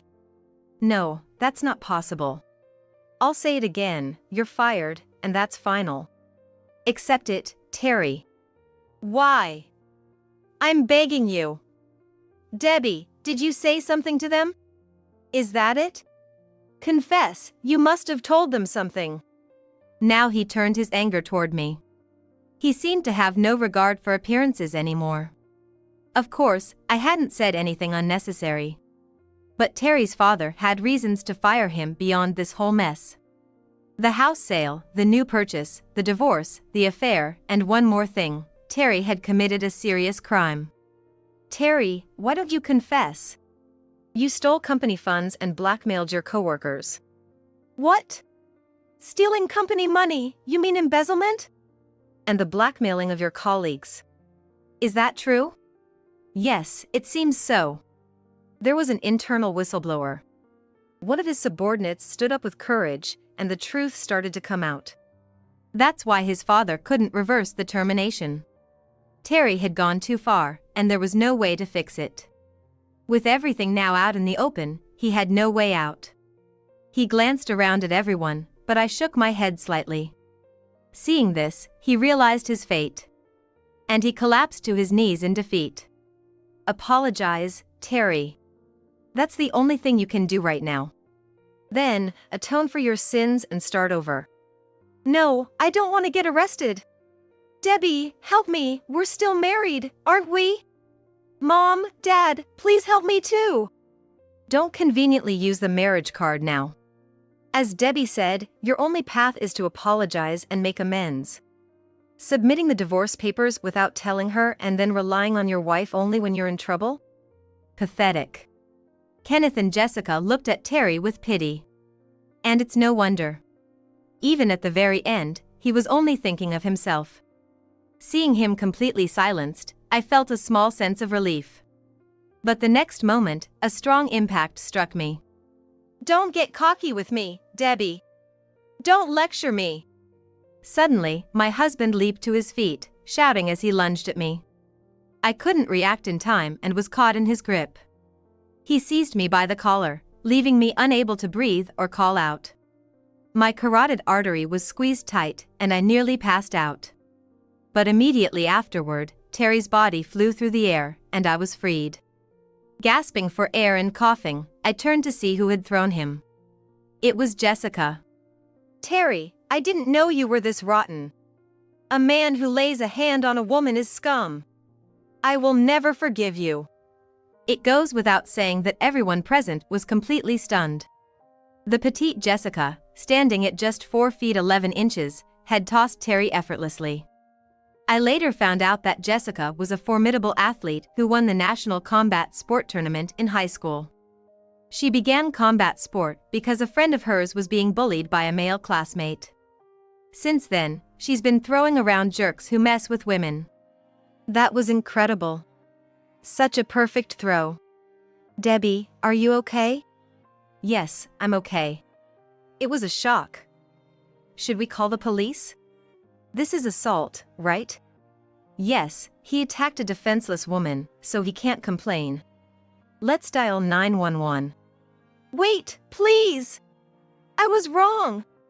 I'll do anything, just don't call the police. Oh, I'm sorry. I already dialed 911. If you have something to say, you can tell the officers. No! What have I done? Someone help me! Terry broke down in tears, lamenting his mistake. We all sighed deeply at the sight. And so, this chaotic day that felt both long and short finally came to an end. Terry and I officially divorced after that. He faced criminal charges from Kenneth for the fraudulent house sale and ended up with massive debts from damages. He had to give up the new house he had just bought, but even then, he was drowning in debt. Despite his ruined state, no one was willing to help him. It was only fitting, since he was entirely to blame. He'd have to live out his life in loneliness. But the story didn't end there. Terry tried to get back together with me. Hey, Debbie, I realized something recently. I need you in my life. You're probably lonely too, right? You were a housewife for so long. It must be tough on your own. So, why don't we? He really made me laugh. I wonder if he still hasn't learned. Those thoughts crossed my mind, but I was so exasperated I didn't even feel like saying them out loud. Sure, being alone gets lonely sometimes, but there's a 0% chance I'd get back with Terry. He clearly didn't understand me at all. So I decided to tell him about my current situation. I'm doing just fine on my own. I've gone back to work. What? Back to work? But you're a housewife. Before I met you, I worked at Northwest Real Estate. You know that name, right? Northwest Real Estate? The big company? So that's why you knew so much about real estate. Wow, you were more elite than I was. Terry went speechless on the phone before speaking again, having thought of something. So, you must have money now, right? Please help me out. Northwest Real Estate must pay well, right?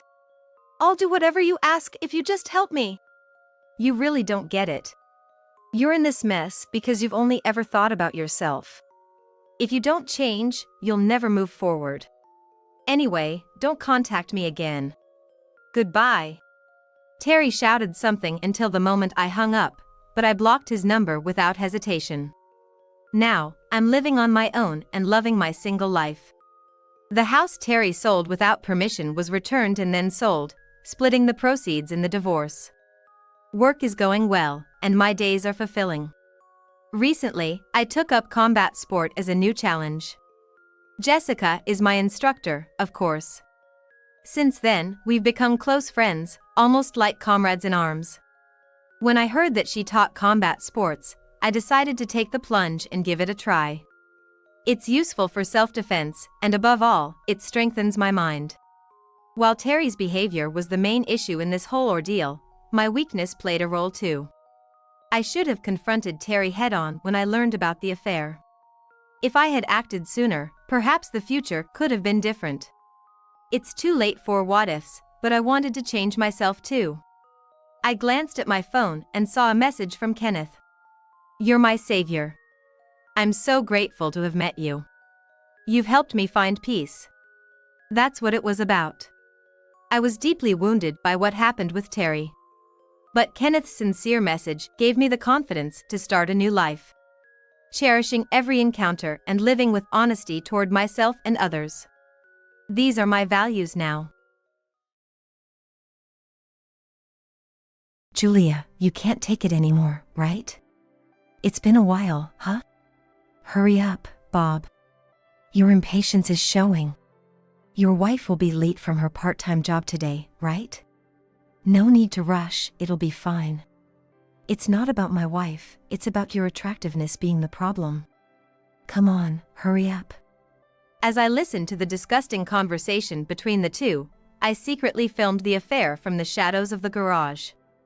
Unaware that I had left work early due to feeling unwell, my foolish husband Bob was truly clueless. Even with the affair happening right before my eyes, I remained calm. Because I had long been aware of my husband's infidelity. Slowly rising to my feet so as not to alert them, I blocked the garage entrance with a pole I had prepared in advance.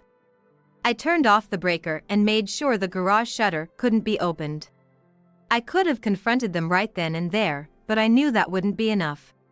So, I immediately contacted someone. "Bob. I'll make you regret deceiving me." With quiet anger in my heart, I began my revenge. About 30 minutes later, I called my husband. After 3 rings, he answered the phone as if nothing had happened. "What's up?"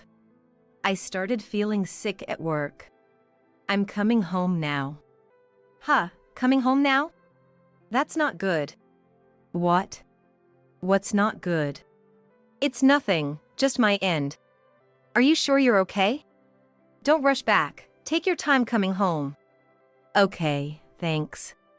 "Oh, and I have a sudden business trip and will be away from home." "Oh, another sudden business trip? That's tough. Take care." Despite my sarcastic tone, my husband hung up without realizing. Sudden business trips have become my husband's standard excuse lately. He had been increasingly absent from home for 2 or 3 days at a time. I could have accused him of cheating, but instead, I chose to hang up without saying anything, pretending to encourage him. There was no need to hurry, my revenge was already underway. Slowly and surely, I would corner my husband. A few minutes later, as expected, my phone notified me of an incoming call, and sure enough, it was my husband. "What's wrong?" "The garage shutter won't open." My husband's panicked voice was just as expected, and I laughed inwardly as I deliberately responded leisurely. "Oh, really? That's tough. Maybe I can open it. I'll hurry back, so wait for me." Once again, by pretending to be considerate, I intended to shake him up a bit. My husband became visibly flustered. "Oh, no! Don't come back! I mean, aren't you feeling unwell? Shouldn't you go to the hospital first?" "Yeah, maybe." "Oh, but if the garage doesn't open, you can't go on your sudden business trip, right?" "Well, that's true, but your health is more important than my business trip. Definitely go to the hospital, okay? Do you have something to feel guilty about?" My sudden change in tone confused my husband. Now, it was time to deliver the first blow. I'm actually right in front of the garage. Huh? Why? Didn't you just say you were hurrying back? My husband needed time to escape from the garage before I returned home and let his affair partner go. So, realizing that I was right in front of him, he was at a loss for words. Ignoring this, I proceeded with my next move. I'll open the garage. Wait for me. To prove that I was in front of the garage, I rattled the shutter. With the loud noise, my husband, who had been skeptical, seemed to believe me. Hey, are you really there? Okay, wait. I'm fine, so don't open it. My husband, who was now at his wits' end, shouted loudly. His voice was loud enough to be heard clearly from the garage to the neighboring house. Even though I could hear it clearly, I pretended not to and continued to pressure him. Okay. The breaker was tripped, so the shutter wouldn't open. I'll open it now, so wait. Wait, actually, I was in the garage laying out some documents. They're important documents I need for my business trip. If the shutter opens and the documents fly away, it'll be a problem. It's okay to open the shutter a little later. First, go to the hospital, okay? I stifled the urge to burst out laughing at my husband's desperate lie. It's about time, isn't it? You're cheating, aren't you? I hit the nail on the head. I could hear my husband gasp on the other end of the phone. He fell silent, as if he'd been caught by the throat. The fact that he didn't reply was evidence that he acknowledged the truth of my words. After several tens of seconds of silence, my husband began to babble frantically, as if desperately trying to cover up his own lie. There's no way! What evidence do you have to say that?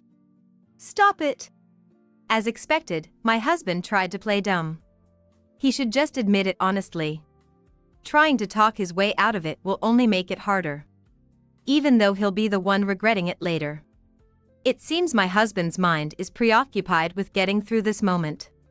If that's his intention, then I'll just keep pressing him. If you're really not cheating, then there's no problem with opening the garage, right? Perhaps overwhelmed by my intensity, my husband fell silent once again. Not saying anything means it's okay to open it, right? I muttered quietly and reached for the shutter. The shutter made a loud clanging noise. Upon hearing that sound, my husband became enraged. Hey! What are you doing? Don't do anything unnecessary, I'll handle it. You should just shut up and listen to me. The ear-piercingly loud shouting from his phone made my eardrums ache. But in exchange for that pain, my husband's true nature was revealed. Now, it's showtime. Would it be a problem if I opened the shutter? Immediately after, a male voice came from behind. My husband sounded puzzled upon hearing that voice over the phone. Michael's voice? Why are you here? That man is my husband's brother, Michael. It's no wonder my husband was surprised. Michael is supposed to be working overseas and shouldn't be in the US. I've been trying to contact you multiple times. I even tried to let you know about my return this time, but you didn't answer the phone, did you? I was busy with work and didn't have time to check messages, and I couldn't answer the phone either. I know my husband is lying. He consistently ignored calls and messages from Michael. I'm going on a business trip today. Sorry, but I don't have time to talk to you. More importantly, Catherine's not feeling well. Can you take her to the hospital instead of me, right now? My husband, who doesn't want to be caught in the act of cheating, tries his best to keep me and Michael away from this situation. I was amazed at my husband's bad attitude, so I sent him a certain video on his phone. There's something I want you to see. I'm sending you a video, so watch it. Hey, what's this? I don't have time to watch a video right now. You should hurry up and go to the hospital too. My husband grumbled, but when he saw the video that arrived, he was speechless. Julia, you can't take it anymore, right? It's been a while, huh? Hurry up, Bob. Your impatience is showing. Your wife will be late from her part-time job today, right? No need to rush, it'll be fine. It's not about my wife, it's about your attractiveness being the problem. Come on, hurry up. It was footage of the affair I had filmed from the shadows of the garage about 30 minutes ago.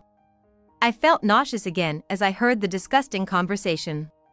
Why is this? I know everything.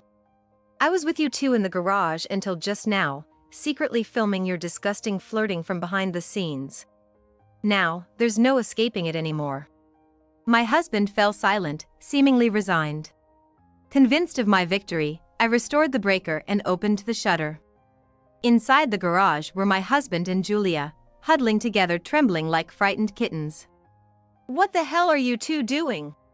Michael's angry voice echoed through the garage.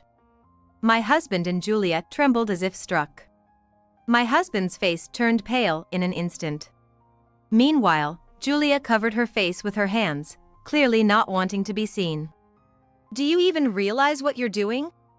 You're sneaking around behind Catherine's back even though she exists. My husband couldn't say anything under Michael's furious gaze.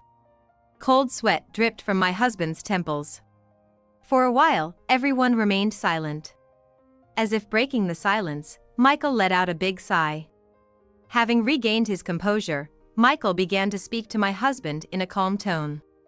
Catherine understands and accepts you. There's no one like her in this world. You betrayed that important person. It's something you can't undo. It's not something you can apologize for and be forgiven, but you should apologize sincerely first. Unable to defy Michael, my husband faced down as if resigned. Next to him, Julia trembled in fear, still huddled and hiding her face. Amidst the silence, my husband finally spoke up. Catherine, I'm sorry. It was a small voice, but it was sincere. It would have been better if it ended there, but my husband continued to make excuses. It was a moment of weakness. There was no deep meaning. It was just a one-time mistake today. I was just momentarily possessed. So please forgive me, Catherine. Frantically trying to justify himself, my husband looked around nervously. Unable to contain my laughter, I burst out unintentionally. What's so funny? I'm sincerely apologizing, and yet you're laughing like that. That's rude, isn't it? Well, because you said it was a one-time mistake. What's wrong with that? It's ridiculous. Look at this. I threw a stack of photos at my husband. The two of them holding hands entering a hotel. The two of them cuddling on the street. There are also photos of the two of them in the car in the middle of it all. Even after seeing all this evidence, can you still say it was just a one-time mistake? I've said it many times, but I know everything.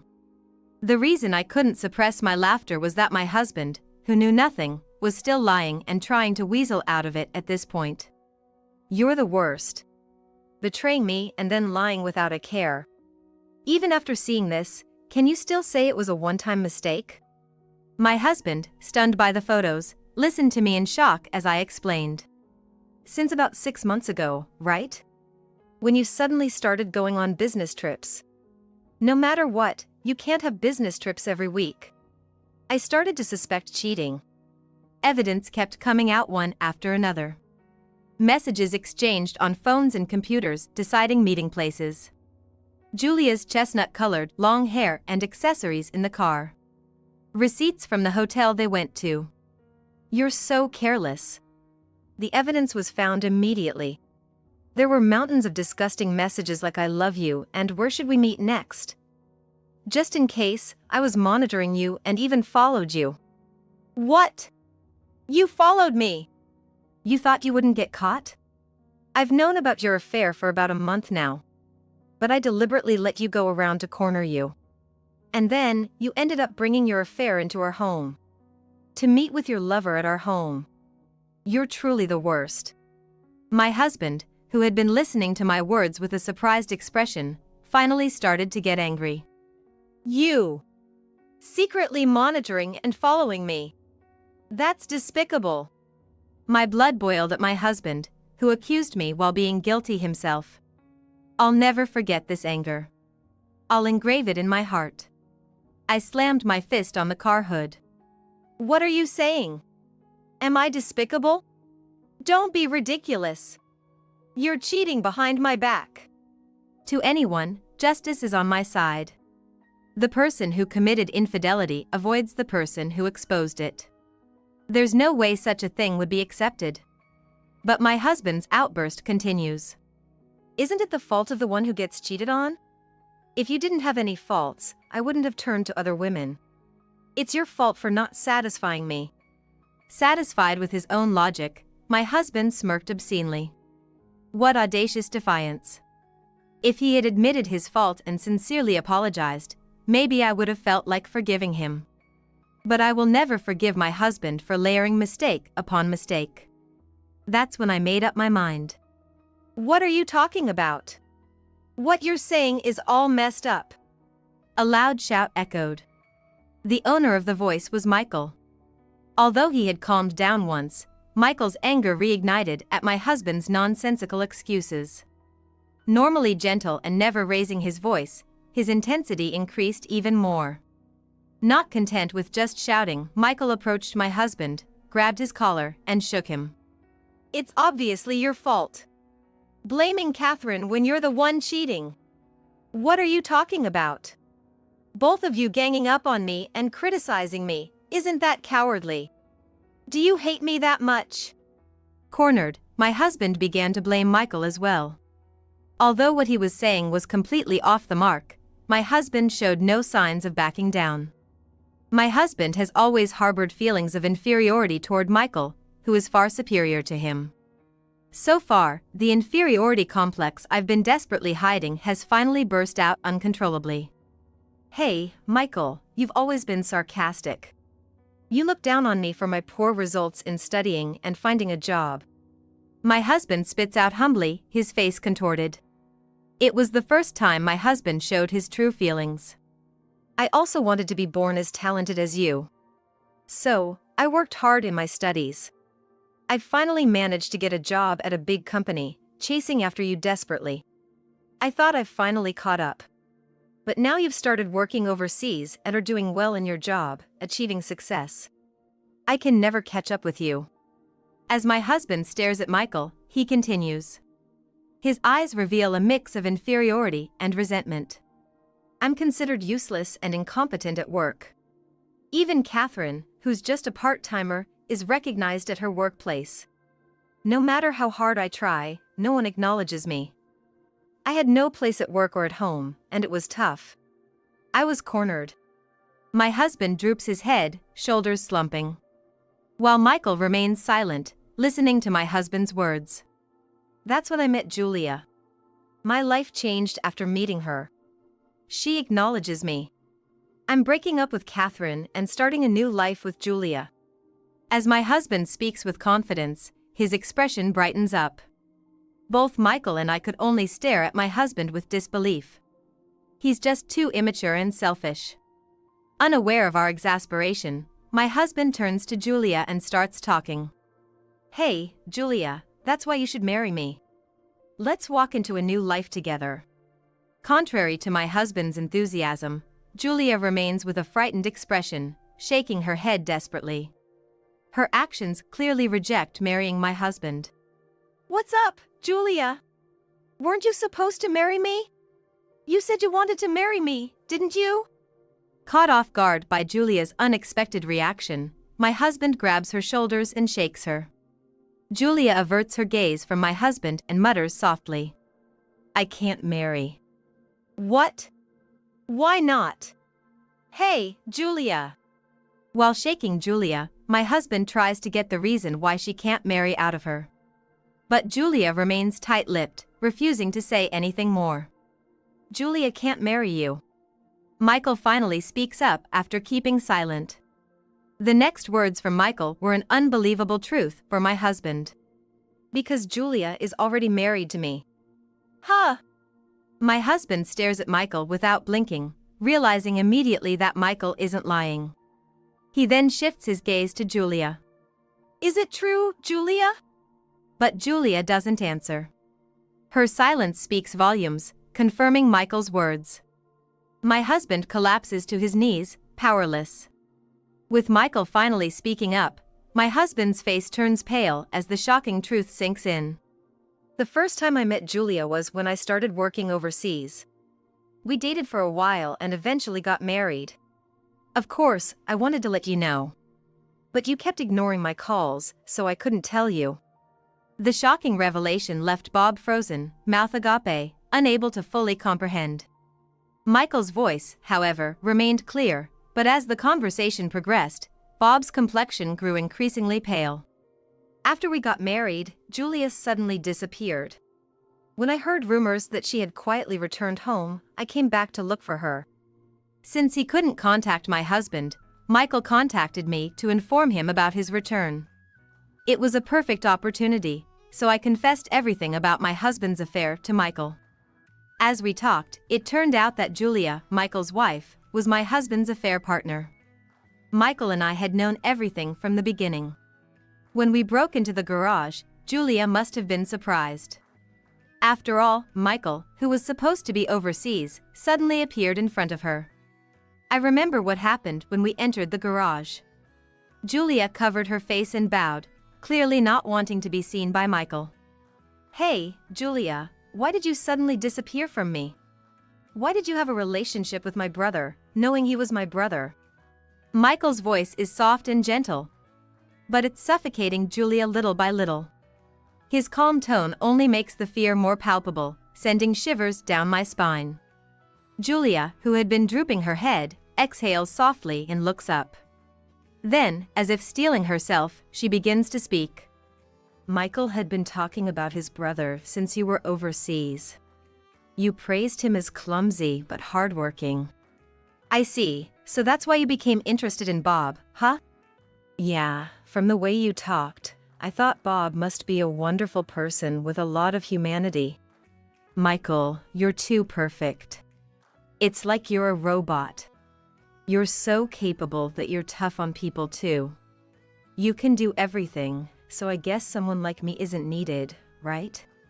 Julia glanced at Michael to confirm. Michael looked straight at Julia without changing his expression. Unable to meet his gaze, Julia continued speaking. I felt suffocated being with you. So I came back here and met Bob.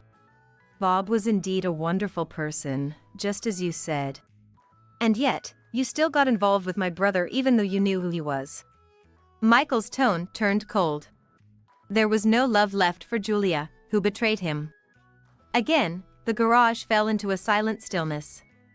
Gradually, the tense atmosphere began to fill the air, but it was broken by my husband. Julia, you lied to me, didn't you? You said you loved me. I didn't hear anything about you being married. You told me an outrageous lie.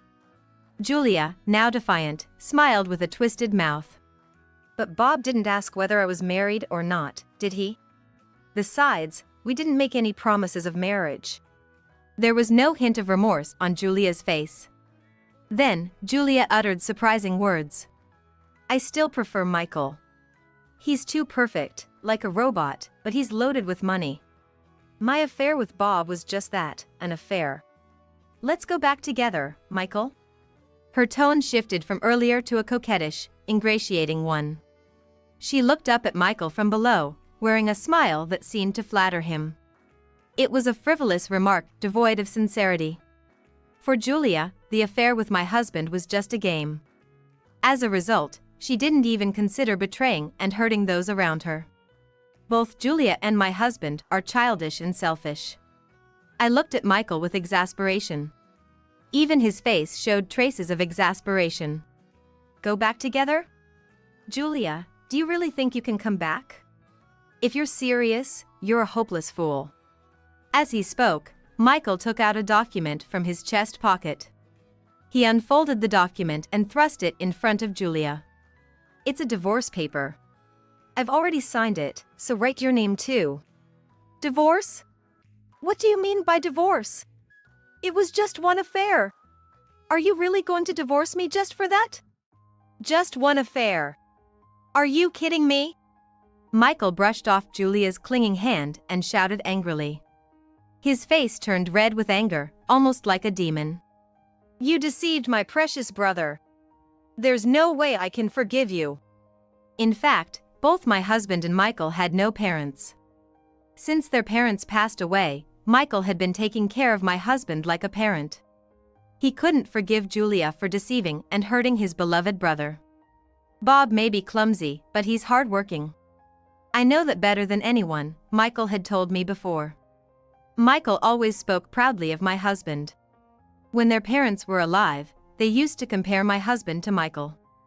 Unlike Michael, who excelled at everything, my husband, who was clumsy, was often criticized by their parents. As a child, my husband started to think that he was being criticized by his parents because of Michael. If only Michael weren't there. He started to harbor self-deprecating thoughts. Michael had always felt responsible for my husband's feelings.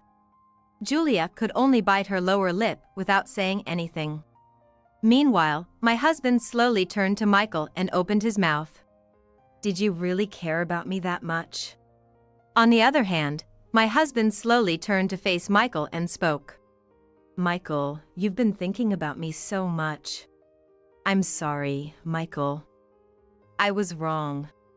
I've been resenting you. I always thought you looked down on me. I'm really sorry." My husband apologized deeply to Michael. Bob, aren't you apologizing to the wrong person?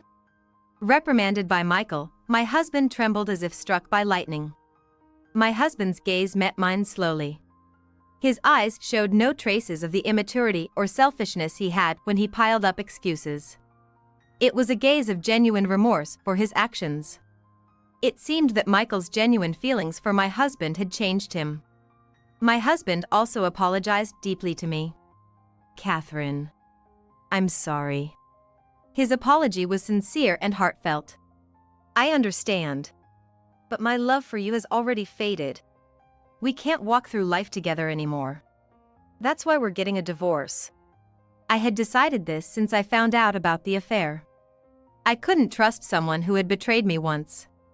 I couldn't share my life with someone I couldn't trust. "Got it. I'll agree to the divorce.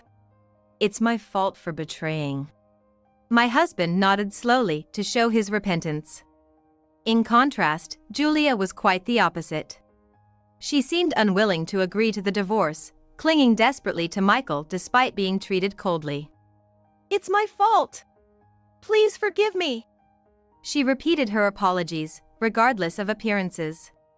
Tears streaked down her face, mascara running, foundation peeling off, giving her a frightening appearance akin to a character from a horror movie. Despite Julia's desperate pleas, Michael's demeanor remained unchanged. He glared at Julia sharply, as if driving a stake through her with his sharp eyes.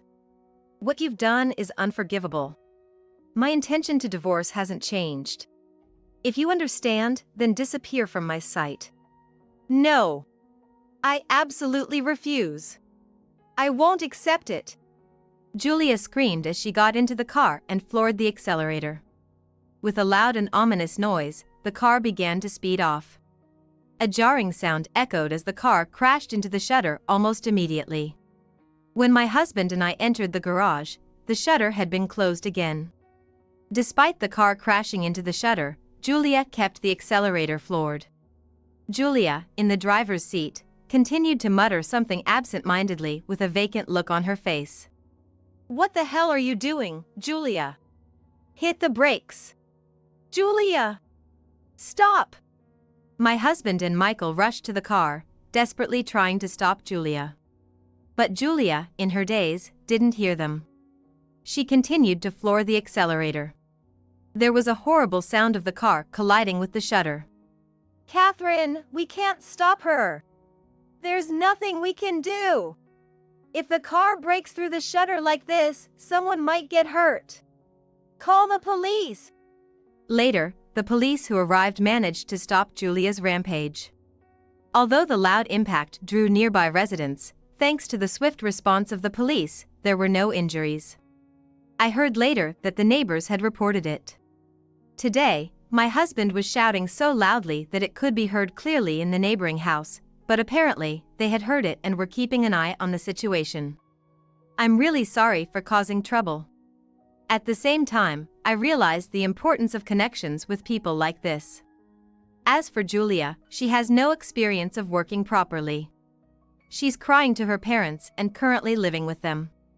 It seems she's working herself to the bone while being watched by her parents. My husband, awakened by Michael's words, says he wants to start his life over. His serious efforts now are a perfect match for the words Michael used, clumsy but hardworking. Catherine, I'm really sorry about what happened with Bob and Julia. It's my responsibility that they turned out like this. I don't expect you to forgive me, but that's the way it is. Michael apologized to me again. However, both Julia and my husband are adults now. They should take responsibility for what they did themselves, and Michael bears no responsibility. They should understand that if they act according to their desires, they will hurt those around them, and ultimately, it will come back to them. I still can't bring myself to forgive my husband's betrayal. But I'm glad he's admitting his actions and facing himself. Humans aren't perfect, and it's natural to make mistakes. Just facing oneself, admitting mistakes, and being able to change is also part of being human. This applies not only to my husband and Julia but also to me. Now that we're divorced, there's plenty of time. I'll also face myself and start my second life. My wallet was in your bag. You thief! My sister-in-law, who had been rummaging through her bag, glared at me as she shouted this. It happened during a dinner at my in-laws, celebrating the date set for my and my fiancé's wedding. At this gathering of my family and my fiancé's family, my sister-in-law, whom I find difficult, was also present. She had targeted me when she came to my parents' house for a marriage announcement greeting recently. Since then, she often invites me out to eat, saying things like, "I just don't have any change today, can you cover for me?" and "Oops, I forgot my wallet, can you lend me some money?" and she has never paid for her meals herself. Moreover, she has never returned the money I advanced for her. At first, I wanted to get along with my sister-in-law. But as my distrust grew day by day, I've been avoiding her as much as possible. However, being called a thief in front of my fiancé and relatives, I was stunned. The wallet my sister-in-law was holding was indeed hers, but I swear I did not steal it. Please calm down. What? Are you going to make excuses? I will definitely demand compensation for stealing my wallet, so be prepared. My sister-in-law, too excited to let me get a word in edgewise, ranted. Seeing her like this, I couldn't help but burst into laughter. Then the relatives also started laughing, and faced with this scene, my sister-in-law was dumbfounded. Huh? What's so funny? Her face turning red with anger, I decided to tell her the truth. It is funny. You've said quite a bit. My name is Nora, a 28-year-old office worker, and I'm about to get married to someone I've been dating for a while. The person is Tyler, a 30-year-old man who is my supervisor at work. Tyler has been looking out for me since I joined the company. He is generous and sincerely listens to his colleagues. Being a trustworthy supervisor was my first impression of him.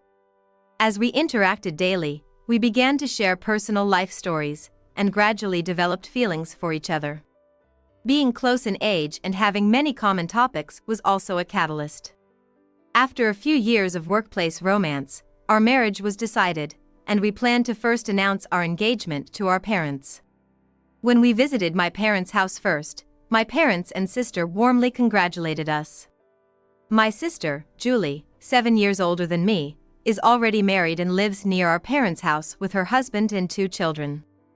Due to a childhood illness, she now works from home as a translator, but she finished her work early today to meet me. Congratulations, guys! My sister smiled at me and Tyler. She has always adored me since we were kids. I also love my kind and clear-headed sister. On the way back home after greeting our families, Tyler said, "You have a wonderful sister," which made me very happy. "Tyler, you have a sister too, right? I'm really looking forward to meeting her." When I told him that, Tyler showed a complicated expression. "I'm glad you said that. But, honestly, my sister can be a bit selfish and vain. I'm worried she might bother you, Tyler replied, looking somewhat uncomfortable. It seems he didn't want me to meet his sister too much. As for me, since she will be my sister-in-law, I want to get along with her. However, I couldn't have imagined at that time that this sister-in-law would become a source of trouble for me. Later, when we visited Tyler's parents' house, his parents welcomed us. Nora, it's been a while. It's good to see you, said my mother-in-law in a leisurely tone, and my father-in-law smiled softly. Although I had only talked with Tyler's parents a few times at their house entrance, our relationship was good. However, since it was my first time inside their house, I was nervous about both the marriage announcement and meeting the sister-in-law for the first time. But it seemed that the sister-in-law was conveniently absent. Contrary to my disappointment, Tyler obviously looked relieved. Did he really not want me to meet his sister-in-law that much? While keeping the sister-in-law in the back of my mind, the conversation with the kind in-laws went very smoothly, and I soon relaxed and enjoyed our time. Our marriage delighted Tyler's parents, and was reassured by their reactions. It was when we started preparing to leave. Suddenly, the front door opened from the outside, and a woman entered saying, "I'm home." Tyler uttered a small ah upon seeing her. Oh, Tyler. What, you're leaving already? I just got back, stay a little longer. The woman who stood blocking the door seemed to be in her mid-30s, about the same age as my sister. However, she gave off a much stronger and more heavily made-up impression than my sister. I immediately realized this was Tyler's sister, Susie.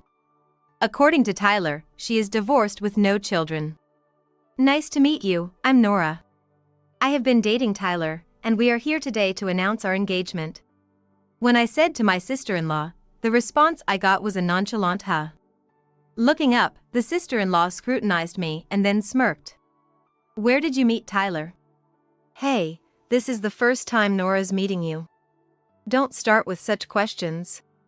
Ignoring Tyler's admonishment, his sister bombarded me with more questions. How much do you earn? You look well off, must be nice. Do you work at the same company as Tyler? Well, I was at a loss for words from the barrage of questions, and Tyler stepped in to chide his sister. Give it a rest. You're making Nora uncomfortable. We're leaving, so please move. Tyler managed to pull me away from his sister, but she glared at him as if annoyed by the interruption. What's the big deal? We're going to be sisters-in-law, it's only right that we talk a bit. Oh, that's right, Nora, let's exchange contact information since we're family now. Caught off guard by his sister pulling out her phone, I realized I couldn't just refuse as we were going to be family. Eventually, I gave in to her persistence and shared my contact details, but I immediately regretted it. Susie, don't bother Nora too much, even though her mother warned her, she seemed unconcerned and went inside. I finally understood why Tyler had looked so gloomy when Susie was mentioned before. Unlike my husband Tyler, his sister is pushy and doesn't listen to others. She's the complete opposite of my own sister. I'm anxious about whether I can get along with her in the future. However, since we're becoming family, I still want to maintain a good relationship, so when she contacts me, I'll make sure to reply diligently. After exchanging contact details, I started receiving frequent texts from her. During our email exchanges, we discovered our workplaces were close, and one day, she invited me to lunch during a work break. Thinking there was no reason to refuse, I agreed, but when it came time to pay after the meal, Susie exclaimed as if she had just realized something. What's wrong? Sorry, Nora. Can you cover for me? I'll pay you back later.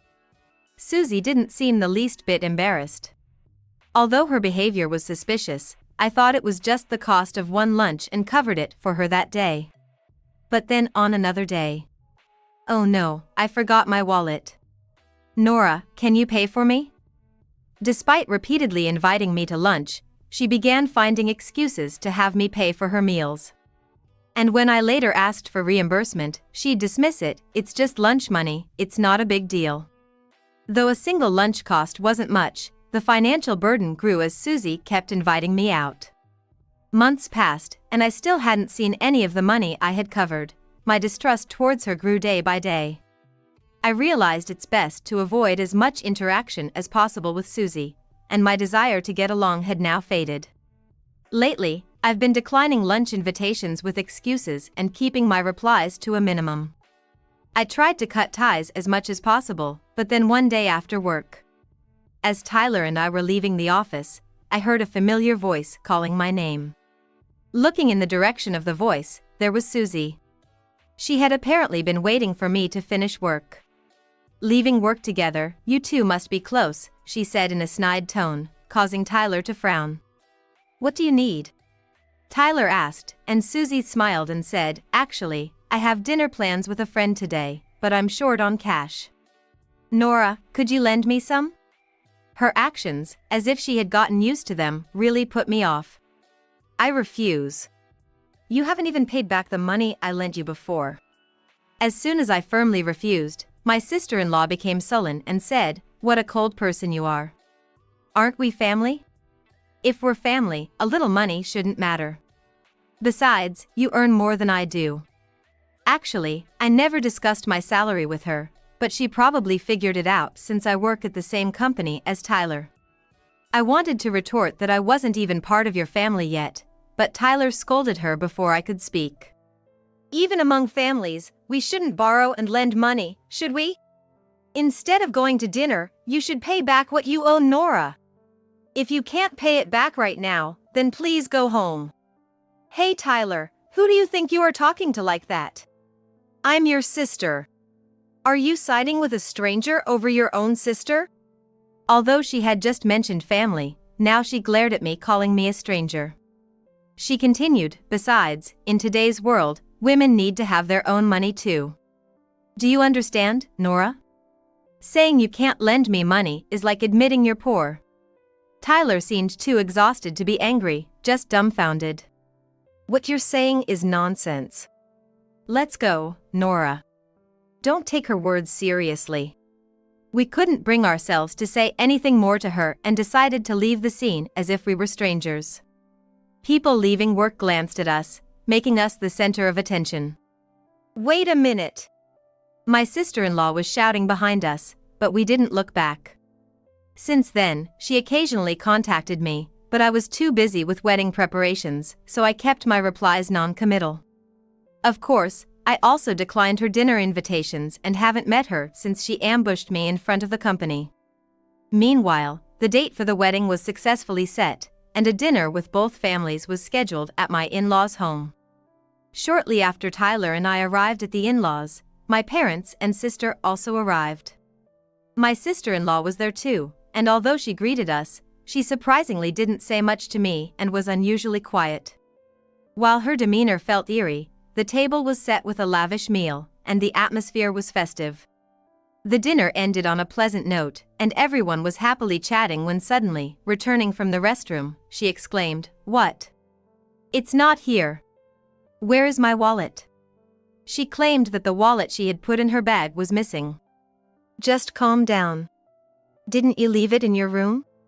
Her mother suggested, but it seemed not to reach her ears. I definitely put it in my bag. Oh, I get it. You stole it, didn't you? She accused me as she grabbed my bag that was nearby and started rummaging through it. Then, with a look of surprise, she pulled out a wallet from the bag. It was a wallet I had seen her with several times before. See? I told you so. My wallet was in your bag. She triumphantly shouted and then confronted me. You stole it while I was in the restroom, didn't you? Pretending to be so demure, and yet you're such a terrible woman. I oppose you becoming my brother's wife. Please calm down. Are you trying to make excuses? What you did is theft. Be prepared because I'm going to demand compensation. She was so agitated that she wouldn't let me get a word in. But I couldn't help but let out a burst of laughter. As I started laughing, my parents and Tyler also burst out laughing. Before this scene, my sister-in-law was stunned but soon turned red with anger. What's so funny? It's so funny. You really said quite something. Huh? Confused, the next person to speak to her was my sister sitting next to me. That bag isn't my sister's. It's mine. At those words, my sister-in-law's expression froze. What? Sweat appeared on her face. I asked, implying confirmation, my sister wouldn't steal your wallet, would she?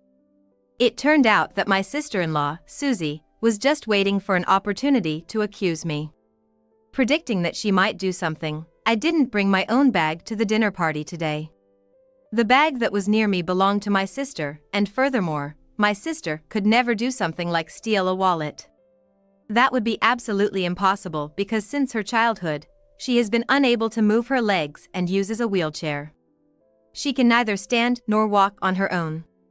Both the in-laws and Susie had seen my sister come to the dinner in her wheelchair. My sister had been sitting in the same spot since the dinner started, chatting warmly with our parents and the in-laws. It's likely that Susie herself put the wallet in my sister's bag. The question is when exactly Susie managed to slip the wallet into the bag without us noticing. Susie, before we started eating, you came over to greet me and my parents, right? At that time, I remember you were sitting in such a way that you were hiding my bag behind your back. I felt something was off about your actions, but wasn't that when you put the wallet in? It was my sister's calm response that helped clear up my doubt. Unable to answer immediately, Susie looked flustered and her eyes darted around. It was as if her reaction was confirming that she was caught red-handed. Cornered and unable to escape, Susie groaned. My sister continued in a calm voice to reason with her. I had heard about your character from my sister. Despite being nearly the same age as me, the extent of harassment you're willing to go to is just appalling. Please don't hurt my dear sister anymore. Hearing this, I finally realized that my sister was angry. Although she is usually gentle, she becomes quite intimidating when angry because she speaks in a calm, instructive tone. My in-laws scolded Susie. Susie, what are you doing? It's disgraceful to call Nora a thief. Absolutely shameful. We've treated you and Tyler equally. Where did we go wrong in raising you? Nora, everyone, I'm sorry my daughter has done this. My father-in-law apologized to me. However, even seeing her parents apologize didn't seem to affect Susie. The next moment, Susie stood up abruptly and glared at me with fury. What, everyone's making me out to be the bad guy. I've been against your marriage with Tyler from the start. I hoped you'd embarrass yourself today and break up, but you just had to ruin that. Frustrated and speechless at her audacity, Tyler exploded with anger. Enough. Since we've been listening, it seems you've been trying to worsen our relationship. I can't stand it anymore. I'm going to say everything now. Wait, what are you going to say? Despite Susie trying to stop him, Tyler, fed up, couldn't be stopped. He revealed all of Susie's past misdeeds, including how she never repaid me for covering her lunch, and how she ambushed me outside our company to beg for money. Tyler added that Susie had been secretly trying to break us up by feeding him baseless accusations against me. No one would believe such words. I know better. Nora has been hardworking and kind since she joined the company. There's a difference between what you can say as family and what you shouldn't.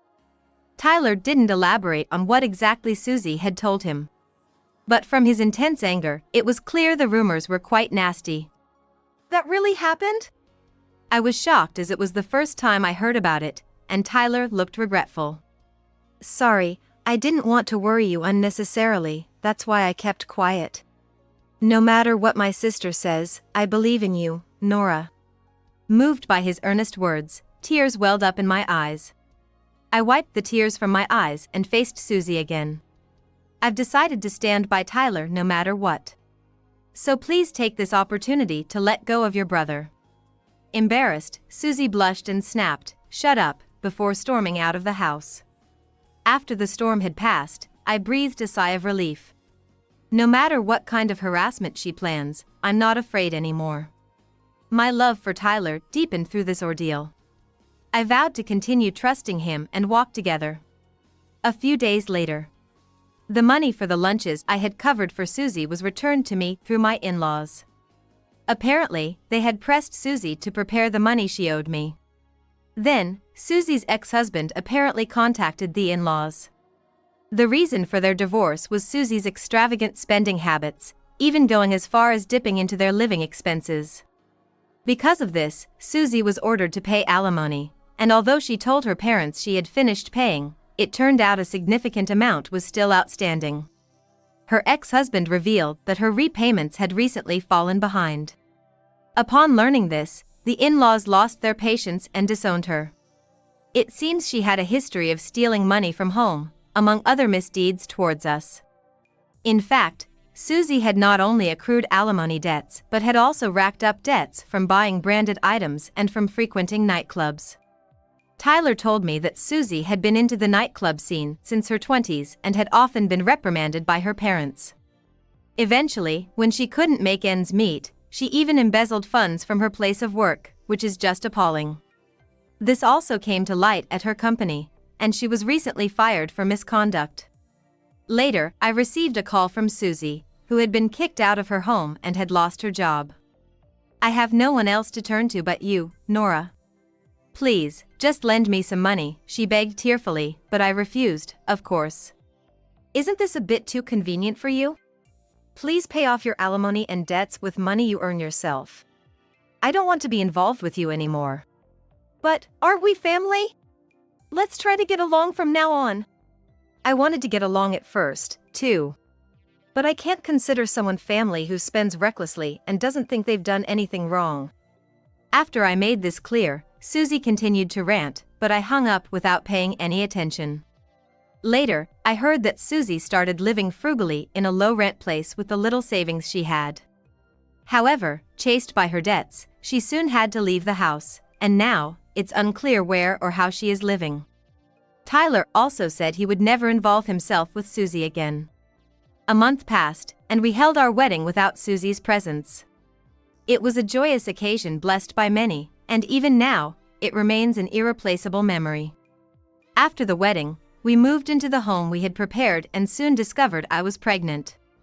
Looking forward to the birth of our child, Tyler and I are living fulfilling days. I only hope for happy days ahead with our new family member.